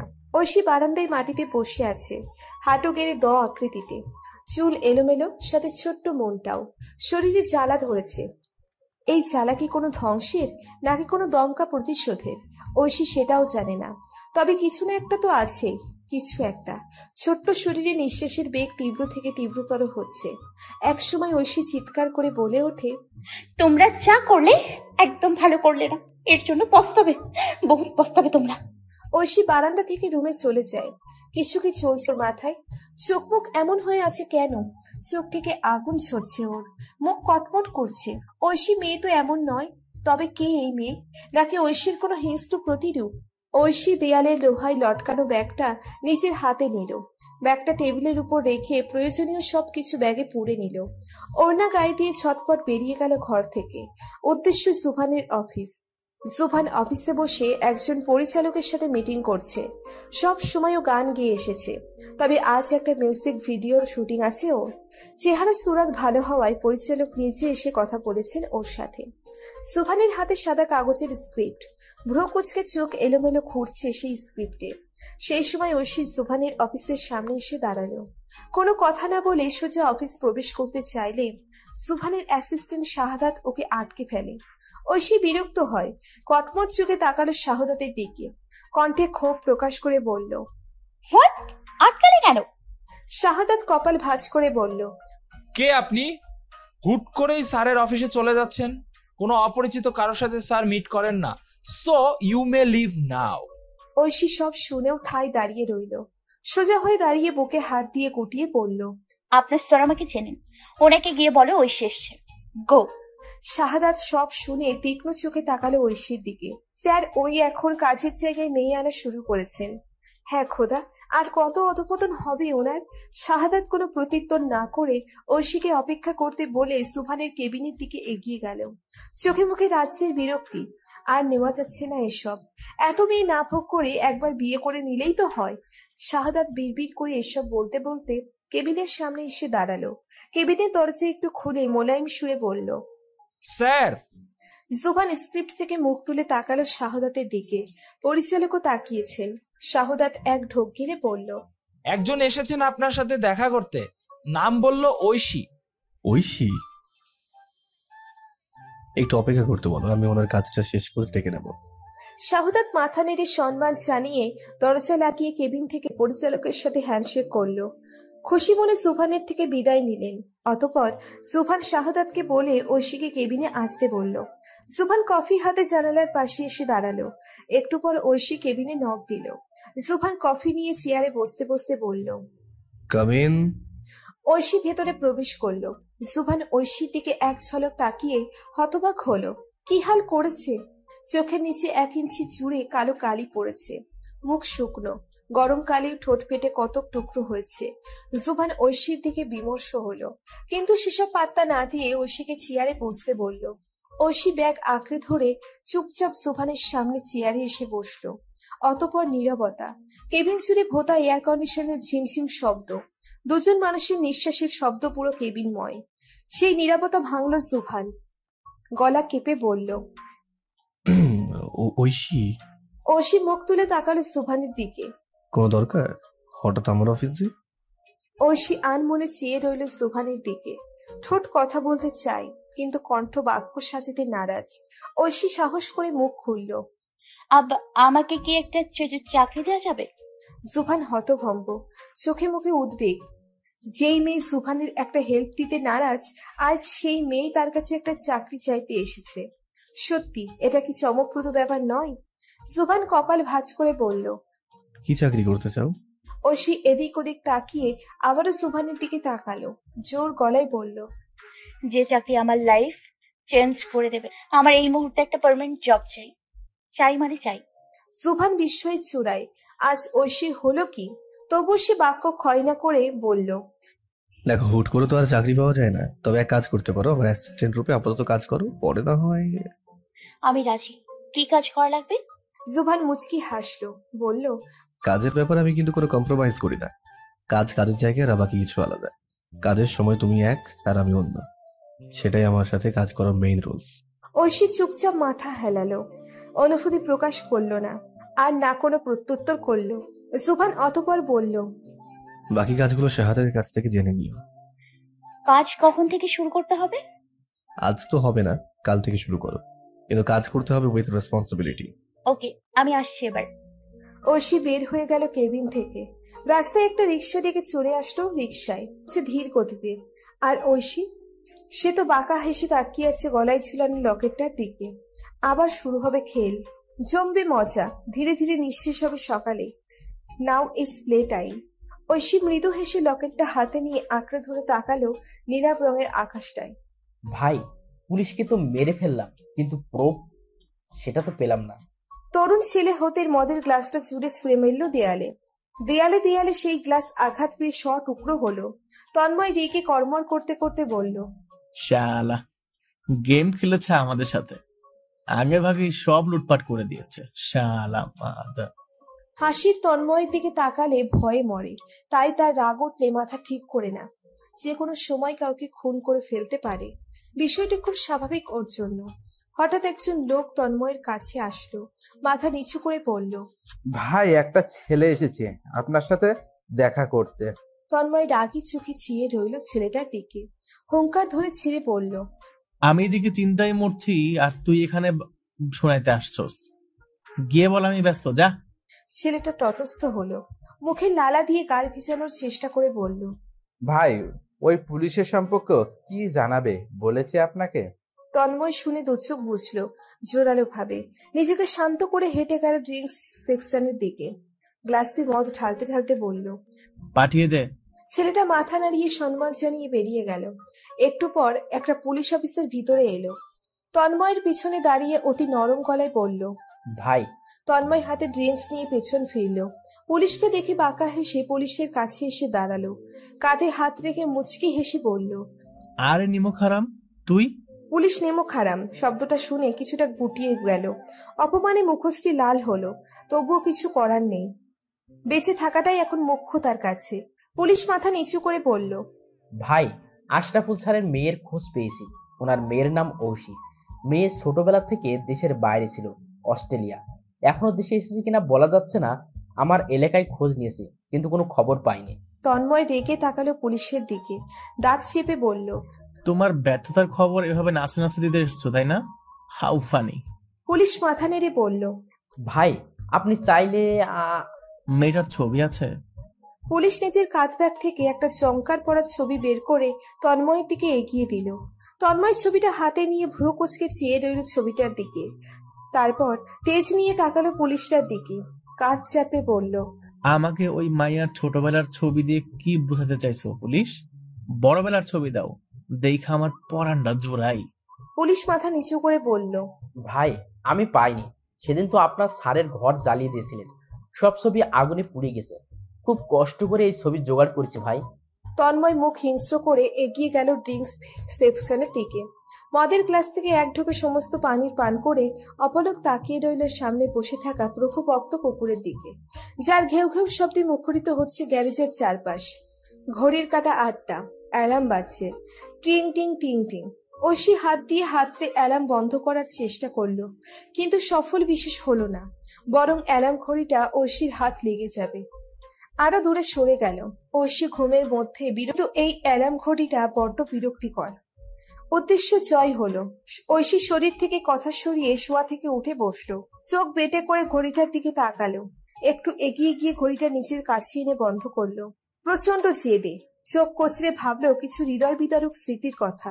প্রতিদিন মা ওকে জাগাতে কি কষ্টটাই না করতো, আর এখন থেকে তো যা করার ওই নিজেরই করতে হবে। কপাল, ঐশী মুখ ভার করে ওয়াশরুমের দিকে এগিয়ে গেল। অতঃপর নাকে মুখে নাস্তা খেয়ে রেডি হয়ে বেরিয়ে পড়ল জুভানের অফিসের উদ্দেশ্যে। তাড়াহুড়ো করে অফিসে গিয়ে ঐশী দেখে শাহাদাত ফোন হাতে নিয়ে মাথা চুলকাচ্ছে। ঐশী ব্যাগ আঁকড়ে ধরে এগিয়ে গেল শাহাদাতের দিকে। সোফায় বসে থাকা শাহাদাতের দিকে চেয়ে ভাবলো এই মধ্যবয়স্ক লোককে কি সম্বোধন করা যায়, চাচা নাকি অন্য কিছু। ঐশী এগিয়ে গেল, কাছে গিয়ে জিজ্ঞেস করলো, চাচা? শাহাদাত তাকালেন ঐশীর দিকে, দৃষ্টি অসহায়। ঐশী ভ্রু উঁচু করে জিজ্ঞেস করলো, কি হয়েছে, এমন হয়ে আছেন কেন? শাহাদাত ফোনটা ঐশীকে দেখিয়ে বলল, স্যারকে সেই কখন থেকে ফোনে ট্রাই করেই যাচ্ছি, কিন্তু রিসিভ করছেন না। আর এদিকে মিউজিক প্রডিউসার আমার মাথা খাচ্ছে স্যারের সাথে কাজ শুরু করবে বলে। এখন আমি কি করি? ঐশী উত্তরে কিছুই বলল না, বরং নিজের ফোন থেকে সুভানের নাম্বার বের করে 2-1 কল দিল, কিন্তু বন্ধ। ঐশী নিজেও এতে বিরক্ত। শাহাদাত বারবার কল করছে। ঐশী সেদিকে একবার তাকিয়ে ভাবল, বন্ধ ফোনে বারবার কল করা কি বোকামি নয়? শেষ পর্যন্ত ঐশী সিদ্ধান্ত নিল সে বাসায় যাবে সুভানের। শাহাদাত এতে সম্মতি দেওয়ায় ঐশী রিক্সা ভাড়া করে সুভানের বাসার দিকে এগিয়ে গেল। বিশাল বাড়িটায় কলিং বেল বাজালো ঐশী। একবার বাজাতেই একজন ছেলে সার্ভেন্ট এসে দরজা খুলে দিল। ঐশী জিজ্ঞেস করলো সুভানের কথা। জেনে নেওয়া শেষ হলে সিঁড়ি বেয়ে 2 তলার সুভানের ঘরের দিকে এগিয়ে গেল। দরজায় নক দিল ঐশী, কিন্তু ভেতরের মানুষটা নিরুত্তর। ঐশী পুনরায় নক করলো, এবারও কেউ সাড়া দিল না। বেশ করলো ঐশী। বেডের উপর সুভান চিত হয়ে শুয়ে আছে, একটা ট্রাউজার পরা উদুম শরীরে। ঐশীর অবাধ্য মন সুভানকে এভাবে দেখে ধুক করে উঠল। হৃদস্পন্দন বেড়ে গেল 1000 বার। ঐশী মাথা নেড়ে নিজেকে সামলানোর চেষ্টা করল, তবে লাভ বিশেষ হলো বলে মনে হলো না। ঐশী দূরে ঠায় দাঁড়িয়ে রইল। ডাক দিল আলতো করে, স্যার। সুভানের কোনো হেলদোল নেই। ঐশী কি করবে ভেবে পাচ্ছে না। কাছে গিয়ে ডাক দিবে? ঐশী পড়ল এক মহা ফ্যাসাদে। চোখ মুখ খিচে এগিয়ে গেল সুভানের বেডের দিকে। একটু কাছ থেকেই ডাক দিল, স্যার, আপনার একটা শুটিং আছে আজ, প্লিজ উঠুন স্যার। আচমকা সুভান ঘুমের ঘোরেই এক অবিশ্বাস্য কাজ করে বসল। ঘুমের ঘোরেই হাত উঠিয়ে ঐশীকে হ্যাচকা টান দিয়ে নিচের বিছানায় নিয়ে এলো। ঐশীকে নিচে রেখে সুভান ওর উপরে শুয়ে ঘুমিয়ে গেল। ঐশী তো কিং কর্তব্য বিমূঢ়। কি হলো? ঐশী ভেবে কুল পাচ্ছে না। মুখের আকৃতি হা ধরনের করে আছে। যখনই পুরো ব্যাপারটা বুঝতে পারল, তখন সুভানকে নিচের থেকে সরানোর জন্য উঠে পড়ে লাগলো। কিন্তু এত শক্তপোক্ত নিচের উপর থেকে সরাতে খুব একটা সফল হলো না ঐশী। তবে ঘুম ভাঙল সুভানের। চোখ আদো খুলে ঐশীকে এই অবস্থায় দেখে খানিক ভুরকে গেল। নিজের দোষ বুঝতে পেরে জলদি সরে উঠল ঐশীর থেকে। সুভান সরতেই ঐশী এক ঝটকায় দূরে সরে দাঁড়ালো। মুখ এখনো তার স্বাভাবিক হয়নি। সুভান ঐশীর দিকে তাকিয়ে অপরাধ বোধ নিয়ে বলল, আই এম সরি, আমি ভেবেছি Jennifer. I am really sorry. Oishi মুখ কুঁচকে তাকালো সুভানের দিকে। জেনিফার? আজও কি মেয়ে নিয়ে এসেছে সুভান? ঠিক তখনই ওয়াশরুমের দরজা খোলার শব্দ হলো। শুধু একটা টাওয়েল জড়িয়ে বের হলো সাদা ধবধবে এক মেয়ে। ঐশী হতবাক হয়ে চেয়ে রইল সেই মেয়ের দিকে। মেয়েটা সুভানের কাছে এসে বসলে সুভান ঐশীকে দেখিয়ে বলে, mate, she is Jennifer, my call girl. ঐশী লজ্জায় ঘোর অপমানে মাথা নিচু করে নিল। সাইড ব্যাগ শক্ত হাতে খামচে ধরে কাপা গলায় বলল, সরি ফর ডিস্টার্বিং। আপনি রেডি হয়ে আসুন, আমি নিচে ওয়েট করছি। ঐশীর মুখ তুলে তাকানোর সাহস পেল না। সুভানের উত্তরের অপেক্ষা না করে মাথা নিচু করে বেরিয়ে যেতে উদ্যত হলো। দরজার কাছে যেতেই পিছন থেকে সুভান ডাক দিল। ঐশী ঠোঁট চেপে কান্না আটকানোর চেষ্টা করলো। অতঃপর এক ঢোক গিলে মাথা নিচু করে পিছন ফিরল। সুভান আড়ামোড়া ভাঙল।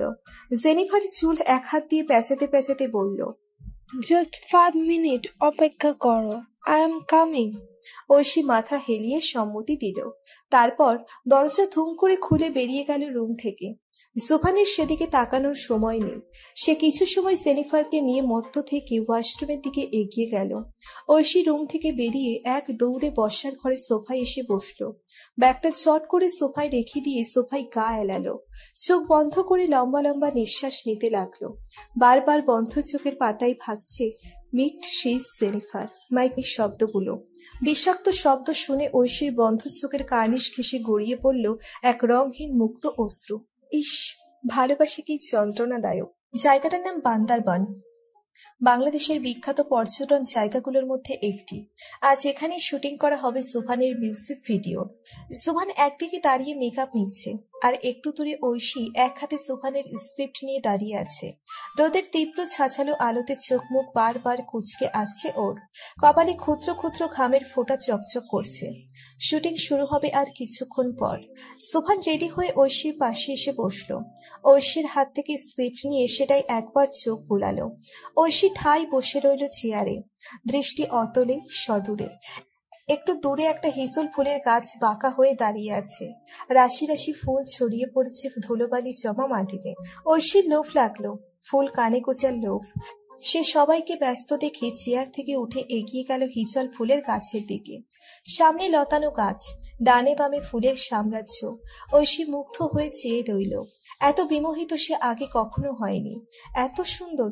ঐশী এগিয়ে গিয়ে মাটিতে হাঁটু গেড়ে বসল। মাটি থেকে একটা ফুল হাতে নিয়ে আলতো হাতে কানে গুঁজে দিল। ঐশী একবার দুবার ছুঁয়ে দেখল সেই কানে গোছে অসম্ভব সুন্দর ফুল দুটো। আর এদিকে জুবান স্ক্রিপ্ট পড়তে পড়তে চোখ গেল মোহিত হওয়া এক নারীর দিকে। কানে লাল ফুল গুঁজে রাখা মোহময় সেই নারী। জুবান স্ক্রিপ্ট হাতে নিয়ে আনমনে তাকিয়ে রইল ঐশীর দিকে। এসব সম্পর্কে অজ্ঞাত ঐশী ভাবছে এখন একটা আয়না দেখলে ভালো লাগতো, কিন্তু এখন আয়না কোথায় পাবে? ঐশী আবার নিজের জায়গায় চলে যেতে নিলে ডিরেক্টর কাউকে ডাক দিয়ে আয়না নিয়ে আসতে বললেন। তবে ঐশী সেটা শুনতে পায়নি। সে তো আনমনে পা চালাতে লাগলো। হঠাৎ ঐশীর সামনে দিয়ে দুজন লোক নিয়ে গেল এক বিরাট আয়না, খুব বড়। ঐশীর সম্পূর্ণ শরীর এই আয়নায় আটকে গেল।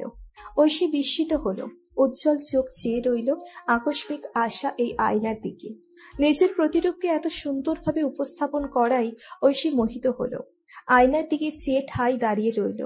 কিন্তু এই এত সুন্দর মুহূর্তে কি থেকে কি হয়ে গেল। আয়নায় স্পষ্ট দেখতে পেল ওর বাবার একজন খুনিকে, কার সাথে ফোনে কথা বলতে বলতে রাস্তা পার হচ্ছে।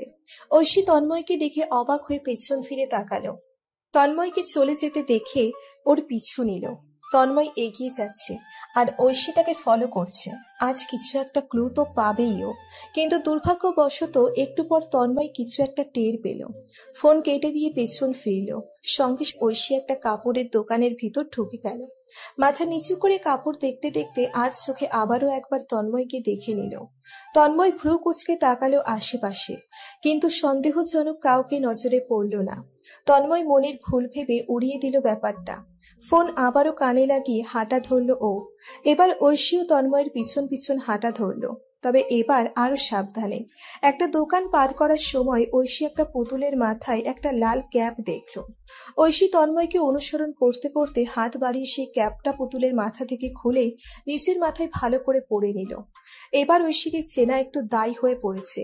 ক্যাপের কারণে অর্ধেক মুখ ঢাকা পড়েছে। ওর পিছু নিতে নিতে ঐশী একটা বাংলোতে গিয়ে থামলো। তন্ময় ফোন পকেটে রেখে বাংলোর তালা খুলে ভিতরে প্রবেশ করলো।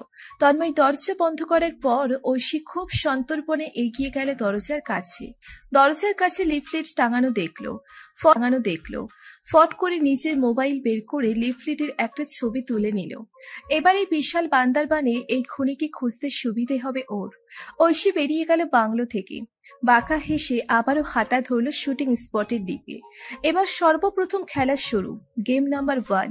শুটিং স্পটে পৌঁছতে দেখলো জুভান কোমরে হাত দিয়ে ভ্রু কুঁচকে আশেপাশে কিছু একটা দেখছে। ঐশী এগিয়ে গেল জুভানের কাছে। জুভান ঐশীকে দেখে ভ্রু সোজা করে ফেললো। লম্বা একটা শ্বাস নিয়ে ঐশীর দিকে রাগী চোখে তাকালো। নিচের ঠোঁট দাঁত দিয়ে কামড়ে প্রশ্ন করলো, কই ছিলে? ঐশী রাস্তায় সাজানো মিথ্যে ফটাফট বলে দিল, ওয়াশরুমে। জুভান কোমর ছেড়ে সোজা হয়ে দাঁড়ালো। ভ্রু আঁকাবাঁকা করে বলল, ওয়াশরুমে ছিলে? Are you sure? ঐশী থতমত খেয়ে গেল।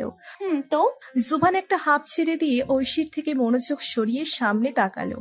সূর্যের তীব্র আলোর কারণে চোখ বেটে নিয়ে বলল, না কিছু না, যাও বাকি কাজ দেখে নাও, একটু পর বেরোতে হবে। ঐশী মাথা নাড়িয়ে চলে গেল। আর জুভান ঐশীর যাওয়ার দিকে তাকিয়ে ভাবছে ঐশী মিথ্যে কথা বলল কেন। জুভান ঐশীকে ওয়াশরুমে খুঁজছে, কিন্তু ওখানে ঐশী তো ছিল না। তাহলে কোথায় ছিল ঐশী? জুভান ভাবল, কিন্তু এই ভাবনার সমাধান স্বরূপ এক আকাশ শূন্যতা পেল। শুধু এবং শুধুই শূন্যতা। বান্দারবানের এক নামকরা ক্যাফে পিঙ্ক মাসালা। ঐশী সেই ক্যাফের সামনে দাঁড়িয়ে আছে, সাইড ব্যাগ আঁকড়ে ধরে কপালের মুক্ত ঘামটুকু মুছে নিল। বুকের ভেতর জানা শঙ্কায় টিপটিপ করছে, কিন্তু ভয় পেলে তো চলবে না। তাই ঐশী দোয়া দরুদ পড়ে ক্যাফের দরজা খুলে ভেতরে প্রবেশ করলো। চারিদিকে শুধু কাপেল দেখা যাচ্ছে, একপাশে একটা সেলফি স্টেজও আছে। ঐশী আশেপাশে একবার চোখ বুলালো, যে যার মতো ব্যস্ত। ঐশী নিজের ধুকপুক মন সামলে কাউন্টারের দিকে গেল। কাউন্টারে একজন তরুণ ছেলে টাকা সামলাচ্ছে। ঐশী তার কাছে গিয়ে বলল, এক্সকিউজ মি। ছেলেটার কপালে ভাঁজ পড়ল, মুখ থেকে থুতু নিয়ে টাকা গুনতে গুনতে বলল, জায়গায় গিয়ে বসে খাবার অর্ডার করুন, চলে আসবে। ঐশী মাথা নিচু করে লম্বা উষ্ণ নিঃশ্বাস নিয়ে ভিতরের কথাগুলো ক্রমান্বয়ে সাজিয়ে কথার পসরা বানালো। তারপর সাহস জুটিয়ে বলল, can I get A part time job? ছেলেটার হাত থেমে গেল। টাকা গোনা বাদ দিয়ে ঐশীর দিকে ভ্রু কুচকে তাকালো, কণ্ঠে তুচ্ছতা ঢেলে বলল, মেয়ে মানুষ, এখানে পার্ট টাইম জব দিয়ে কি করবেন? চলেন ফোটেন, দয়ার ভান্ডার খোলা হয়নি এখানে, যান যান যান। ঐশী ছেলেটার কঠিন কথা শুনে তীক্ষ্ণ চোখে তাকালো। রাগ লাগছে ওর, এভাবে অপমান করলো কেন? কিন্তু এখন তো রাগলে চলবে না। তাই ঐশী ভ্রু সোজা করে বলল, প্লিজ প্লিজ, আমার টাকার খুব দরকার, একটা চাকরি হলেই হবে, বেশি বেতন দিতে হবে না। প্লিজ প্লিজ একটু ভেবে দেখেন, আমার চাকরিটা খুব দরকার। আমি ছেলেটা ঐশীর কথার পিঠে রাগি চোখে তাকালো ওর দিকে। মুখ থেকে গালি বের করতে করতে থেমে গেল, নিজেকে ধাতস্থ করে বলল, আপনি যাবেন? চাকরি নেই, কতবার বলবো, যান এখন। আপনি যাবেন নাকি? আমি আরে রাতুল, একটা চাকরি তো দিয়ে দেন এই সুন্দরীকে। একটা মাতাল কণ্ঠ শুনে ঐশী পেছন ফিরল। যাকে ভেবেছে সেই। এবার তো কাজ করারও সহজ হবে। ঐশী কাজ শুরু করে দিল। চোখে রাজ্যের কৃতজ্ঞতা নিয়ে তাকালো তন্ময়ের দিকে, আদুরে গলায় বলল, স্যার প্লিজ একটু বোঝান ওনাকে, চাকরিটা আমার খুব দরকার, প্লিজ স্যার। তন্ময় মাদক চোখে আগাগোড়া নিরীক্ষণ করলো ঐশীকে। ঐশীর অস্বস্তি লাগছে, তবে বাইরে বাইরেও নির্বিকার হয়ে দাঁড়িয়ে রয়েছে। তন্ময় ড্রিঙ্কসের বোতল নিয়ে হেলতে হেলতে এগিয়ে এলো ঐশীর ধারে। ঐশীর দিকে হেলে দুলে তাকিয়ে ছেলেটাকে বলল, রাতুল, এই সুন্দরীকে একটা চাকরি দিয়ে দে তো, বেতন ধর 10,000 টাকা। ঐশী লাজুক হাসায় ভান করে মাথা নিচু করলো। রাতুল যেন আকাশ থেকে পড়ল, ভ্রু উঁচু করে বলল, এই ক্যাফের কোনো চাকরির বেতন 10,000 টাকা না ভাই, এত টাকা একা একা এই মেয়ে নিবে? তন্ময় বিরক্ত হলো। বোতল থেকে এক ঢোক পানীয় পান করে রাতুলের দিকে তাকালো। বোতলের সিপ থেকে মুখ তুলে দাঁত চেপে বলল, এই ক্যাফের মালিক তুই না আমি, এখন তুই ডিসাইড করবি আমি কাকে কত টাকা দিব। হ্যাঁ? রাতুল তন্ময়ের কথা শুনে কাচুমাচু হয়ে দাঁড়িয়ে গেল। সঙ্গে সঙ্গে মাথা নিচু করে অপরাধীর সুরে বলল, ভাই সরি ভাই, আর হবে না, আমি এক্ষুনি ওকে চাকরি দিয়ে দিচ্ছি। রাতুল ড্রয়ার হাতড়ে পেপার বের করতে মশগুল হলো। ঐশী সেদিকে একবার তাকিয়ে আবারও তন্ময়ের দিকে তাকালো। লাজুক হেসে বলল, ধন্যবাদ স্যার, আজ আপনি না থাকলে এত কিছু পসিবল হতো না। Against thanks. তন্ময় মাথা চুলকালো, ঠোঁটের কোণে স্মিত হাসি টেনে বলল, প্লিজ ধন্যবাদ দিয়ে ছোট বলবেন না। অসহায় মেয়েদের, আমার মতে মানুষদের হেল্প করাই আমার লক্ষ্য। আমি আমার কর্তব্য পালন করেছি, তাছাড়া আর কিছু না। ঐশী মাথা নেড়ে লাজুক হাসলো। ইতিমধ্যে রাতুল ছেলে এসে ঐশীর পাশে দাঁড়ালো। ঐশীর দিকে একটা কাগজ এগিয়ে দিয়ে বলল, এই কাগজে সকল রুলস আছে, কাল থেকে চাকরি শুরু করবেন, সময় বিকেল 3টা থেকে 5টা। ঐশী কাগজটা নিয়ে মাথা নাড়ল। যেই চোখ দুটি ঐশীর লতানো দেহে ঘূর্ণায়মান। ঐশী সেই নজর দেখে খুব বেশি অস্বস্তিতে পড়ে যায়, কিন্তু ঠোঁটে জোরপূর্বক হাসি টেনে বলল, স্যার স্যার। তন্ময় ঐশীর ডাক শুনে স্তম্ভিত ফিরে পেল। কিছুটা থতমত খেয়ে ঐশীর শরীর থেকে নজর সরিয়ে ওর চোখের দিকে তাকালো। অপ্রস্তুত কণ্ঠে বলল, কিছু বলেছিলে?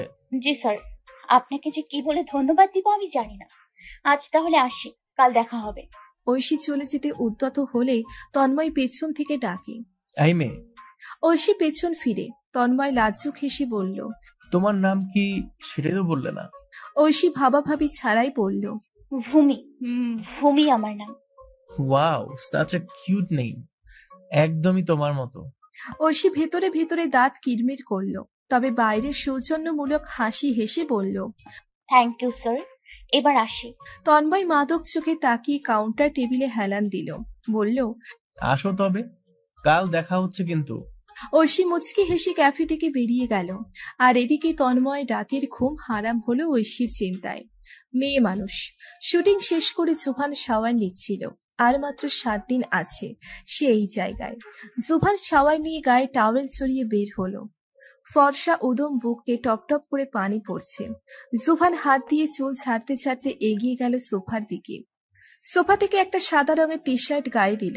তার উপর নেভি ব্লু শার্ট পরে বোতাম খোলা রাখলো, সেই সাথে জিন্স। জুবান কাপড় পরে আয়নার সামনে দাঁড়ালো, চুল সেট করে শরীরে পারফিউম দিল ঘন ঘন। রেডি হওয়া শেষ হলে জুবান সোফায় বসে ফোন দিল ঐশীকে, কিন্তু বন্ধ দেখাচ্ছে ফোন। জুবানের রাগ লাগলো, বেশ কবার চেষ্টা করলো ফোনে, কিন্তু সফল হলো না। জুবান রাগে ফোন পকেটে ঢুকিয়ে হোটেলের রুম থেকে বেরিয়ে গেল। রুম নাম্বার 102-এ এসে ঐশীর রুমে নক করলো। বেশ কবার নক করার পরও কেউ দরজা খুলল না। জুবান বিরক্ত হলো, ঐশীর ফোনে আবার কল দিল।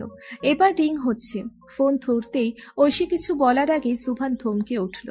ডাফার, কই তুমি? ফোন দিচ্ছি ধরছো না, দরজায় নক দিচ্ছি খুলছো না, ওয়াই? এক্ষুনি দরজা খুলে বলছি। ঐশী মুখ ফুটে বলল, স্যার আমি তো মাত্র। I say open the door. কেন? আমি স্যার। ওকে ওকে খুলছি। জুফান ফোন কেটে দাঁড়িয়ে রইল ঐশীর দরজার সামনে। ঐশী মাত্রই শাওয়ার নিল, তাই ভিজে চুল না মুছেই মাথার তোয়ালে খুলে বেড থেকে ওড়না গায়ে জড়িয়ে নিল। ফোন বেডে রেখে রুমের দরজা খুলে দিল। ঐশী দরজা খুলে দিলে জুফান তীক্ষ্ণ চোখে ঐশীর দিকে তাকায়। রুমের ভিতরে না ঢুকেই বলে, জলদি আসো, আমরা এখন বান্দরবন ঘুরবো। নাফাখুম যাওয়ার ইচ্ছে আছে, সো কুইক আসো। ঐশী মাথা নাড়ল। জুফান চলে যেতে নিলে আবারও পিছু ফিরে তাকায়। ঐশীর দিকে তাকিয়ে বলে, আমার স্ক্রিপ্টটা বোধহয় তোমার কাছে, ওটা দাও তো। ঐশী মাথা নেড়ে পিছন ফিরল। সাথে সাথে ঐশীর পিছে চুল চমকে ছিটকে পড়ল জুফানের চোখে মুখে। জুফান চোখ বন্ধ করে থমকে গেল। ভিজে চুলের মাদক গন্ধে নেশা লাগলো, শ্যাম্পুর তীব্র ঘ্রাণে মোহিত হলো। ঐশী ব্যাপারটা বুঝতে পেরে ছটপট পিছন ঘুরল। জুফানকে এভাবে থমকে দাঁড়িয়ে থাকতে দেখে ভাবলেও হয়তো সে রাগ করেছে, তাই ঐশী অপরাধীর সুরে বলল, আই এম রিয়েলি সরি, আমি সত্যি বুঝতে পারিনি এভাবে আমি। জুফান চোখ খুলে তাকালো, বলল, কি শ্যাম্পু ইউজ করো? ঐশী কথার পিঠে থেমে গেল। হঠাৎ এমন অদ্ভুত প্রশ্ন শুনে ভ্রু কুটি করে জিজ্ঞেস করলো, সরি স্যার। আইসে কি শ্যাম্পু ইউজ করো? ঐশী মিনমিনিয়ে বলল, ডাভ। জুফান কিছু বলতে গেলেও থেমে গেল। ঐশীকে জলদি রেডি হতে বলে নিচের রুমে চলে গেল। আর ঐশী, সে তো হতভম্ব হয়ে তাকিয়ে রইল জুফানের পথের পানে। কি অদ্ভুত এই লোক, বোঝা দেয়। হোটেলের রিসেপশনে দাঁড়িয়ে আছে জুফান আর ওর বন্ধু তীর্থ। তীর্থ বান্দারবানের স্থায়ী বাসিন্দা হওয়ায় ওদের গাইড করতে পারবে। জুফান তাই ওকে ওদের সাথে নিয়েছে। ওরা দুজন নিচে অপেক্ষা করছে ঐশীর জন্য। একটু পর ঐশী তাড়া দিয়ে নিচে নামলো। পরনে একটা বাদামি স্কার্ট আর কালো টপস। ঐশী বরাবরের মতন সাইড ব্যাগ আঁকড়ে ধরে জুফানদের কাছে এসে দাঁড়ালো। জুফান একটু দূরে ফোনে কথা বলছিল। ঐশীকে আসতে দেখে ফোন কেটে ঐশীর পাশে এসে দাঁড়ালো। ভ্রু কুচকে হাত ঘড়ির দিকে তাকিয়ে আবারও ঐশীর দিকে তাকালো। ভ্রু আড়াআড়ি বাঁকিয়ে বলল, পাক্কা আধা ঘন্টা late. Now tell me the reason. Oishi কিছুটা মিহি সুরে বলল, শাওয়ার নিচ্ছিলাম না, তাই চুল ভেজা ছিল, তাই হেয়ার ড্রায়ার দিয়ে শুকিয়ে রেডি হয়ে এসছি, তাই বোধহয়। Let's go. ঐশীকে মাঝপথে থামিয়ে বলল জুফান। তীর্থ ঐশীকে দেখে যাচ্ছে সেই কতক্ষণ ধরে। এত সুন্দর মেয়ে হয়, সাক্ষাৎ প্রতিমার মতো। তীর্থ মুগ্ধ চোখে অপলক তাকিয়ে রইল ঐশীর দিকে। জুফান ওদেরকে আসতে বলে আগে আগে হাঁটা ধরল সামনে। একটু পর তীর্থ আর ঐশী জুফানের সাথে সাথে হাঁটা শুরু করলো। জিপ চলছে আপন গতিতে। বান্দারবানে বাতাসটা যেন সজীবতায় ঘেরা। জুফান ফোন উঁচু করে ভিডিও করতে মগ্ন। তীর্থ ড্রাইভ করছে আর ঐশী আঁকাবাঁকা রাস্তার দিকে তাকিয়ে আছে। বাতাসের ঝাপটায় তার চুল উড়ছে এলোমেলো। অগোছালো ভাবে জুফান ভিডিও করতে করতে জিজ্ঞেস করল, তীর্থ, এখান থেকে থানচি যেতে কতক্ষণ লাগবে? তীর্থ গাড়ি চালাতে চালাতে বলল, নর্মালি তো বান্দরবান থেকে তানচি যেতে 3 থেকে 4 ঘন্টা লাগে, কিন্তু তোদের হোটেল তো কাছে ছিল, তাই আনুমানিক 2 ঘন্টা লাগবে। জুভান মাথা হেলালো, ফোনের ভিডিও অফ করে পকেটে পুরে নিল। সিটে মাথা হেলিয়ে ডান পাশের রাস্তায় তাকালো। ধুধু বাতাসে জুভানের সিল্কি চুলগুলো কপালের উপর লেপটে যাচ্ছে। জুভান একসময় হাত দিয়ে চুলগুলো পেছন দিকে ঠেলে দিল। হঠাৎই বাতাসের চুল তার অজান্তেই জুভানের মুখে ছিটকে পড়ল। আবার সেই মোহনীয় ঘ্রাণ, সেই মাতাল করা সুগন্ধ। জুভান চোখ বুজে লম্বা নিঃশ্বাস নিল, কিন্তু দুর্ভাগ্যবশত চুলের কারণে নাকে সুরসুরি লাগলো। সঙ্গে সঙ্গে জুভান টানা দু একটা হাঁচি দিল। জুভানের হাঁচির শব্দে ঐশী স্তম্ভিত ফিরে পেল। চুল সামলে জুভানের দিকে ফিরে তাকালো। জুভান আরো গুটি কয়েক হাঁচি দিয়ে নাক মুছে ঐশীর দিকে তাকালো। কিছুটা কড়া গলায় বলল, চুল সাবধানে রাখো, মানুষকে জ্বালাচ্ছে তোমার এই বাঁশের মতো চুল, ডিসকাস্টিং। কথাটা বলে জুভান আরো একবার হাঁচি দিল। জুভানের হাঁচির শব্দে ঐশীর কেন যেন হাসি পেল। ফিক করে হেসে দিতেই জুভান ভুরু কুচকে তাকালো ওর দিকে। সঙ্গে সঙ্গে ঐশী চুপ। লম্বা চুলগুলো সামলে ঠোঁটে আঙ্গুল দিয়ে আবারও রাস্তার দিকে তাকালো। ঠোঁটে আঙ্গুল দিয়ে আবারও রাস্তার দিকে তাকালো। থানচি পৌঁছে গেছে ওরা। এখন আর জিপ কাজে লাগবে না। এখন নৌকা দিয়ে এখানকার সাঙ্গু নদী পার হতে হবে। এখানকার একজন গাইডকে বলে ওরা একটা নৌকা ভাড়া করলো। কিন্তু বিপত্তি ঘটল ঐশীর বেলায়। নৌকার কথা শুনে ঐশী ভয়ে ক্ষয়। যাই হয়ে যাক, সে নৌকাতে উঠবে না, কোনো ক্রমেই না। জুভানের বিরক্ত লাগলো। ঐশীর দিকে কটমট চোখে তাকিয়ে বলল, ওকে ফাইন, তুমি এখানে একা একা বসে থাকো, আমরা সব ঘুরে সন্ধ্যার দিকে তোমাকে এখান থেকে নিয়ে যাবো। Trust me, you are just unbelievable. ঐশীর রাগ লাগছে। নিজেকে অসহায় থেকে অসহায় মনে হচ্ছে। একা একা সকাল থেকে সন্ধে পর্যন্ত এখানে বসে থাকবে, ইম্পসিবল। জুভান ঐশীর দিকে তাকিয়ে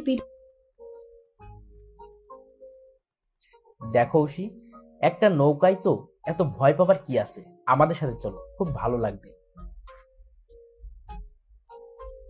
আমার তো নৌকা নিয়ে সমস্যা নেই, সমস্যাই পানি নেই। এত পানি, তার ওপর আবার এত স্রোত, আমি সাঁতার পারি না, মরে টরে গেলে। তীর্থ হাসল। ঐশীকে অপেক্ষা করতে বলে এক দৌড়ে কোথায় যেন হারিয়ে গেল। ঐশী হতবাক হয়ে তাকিয়ে রইল তীর্থের যাওয়ার পানে।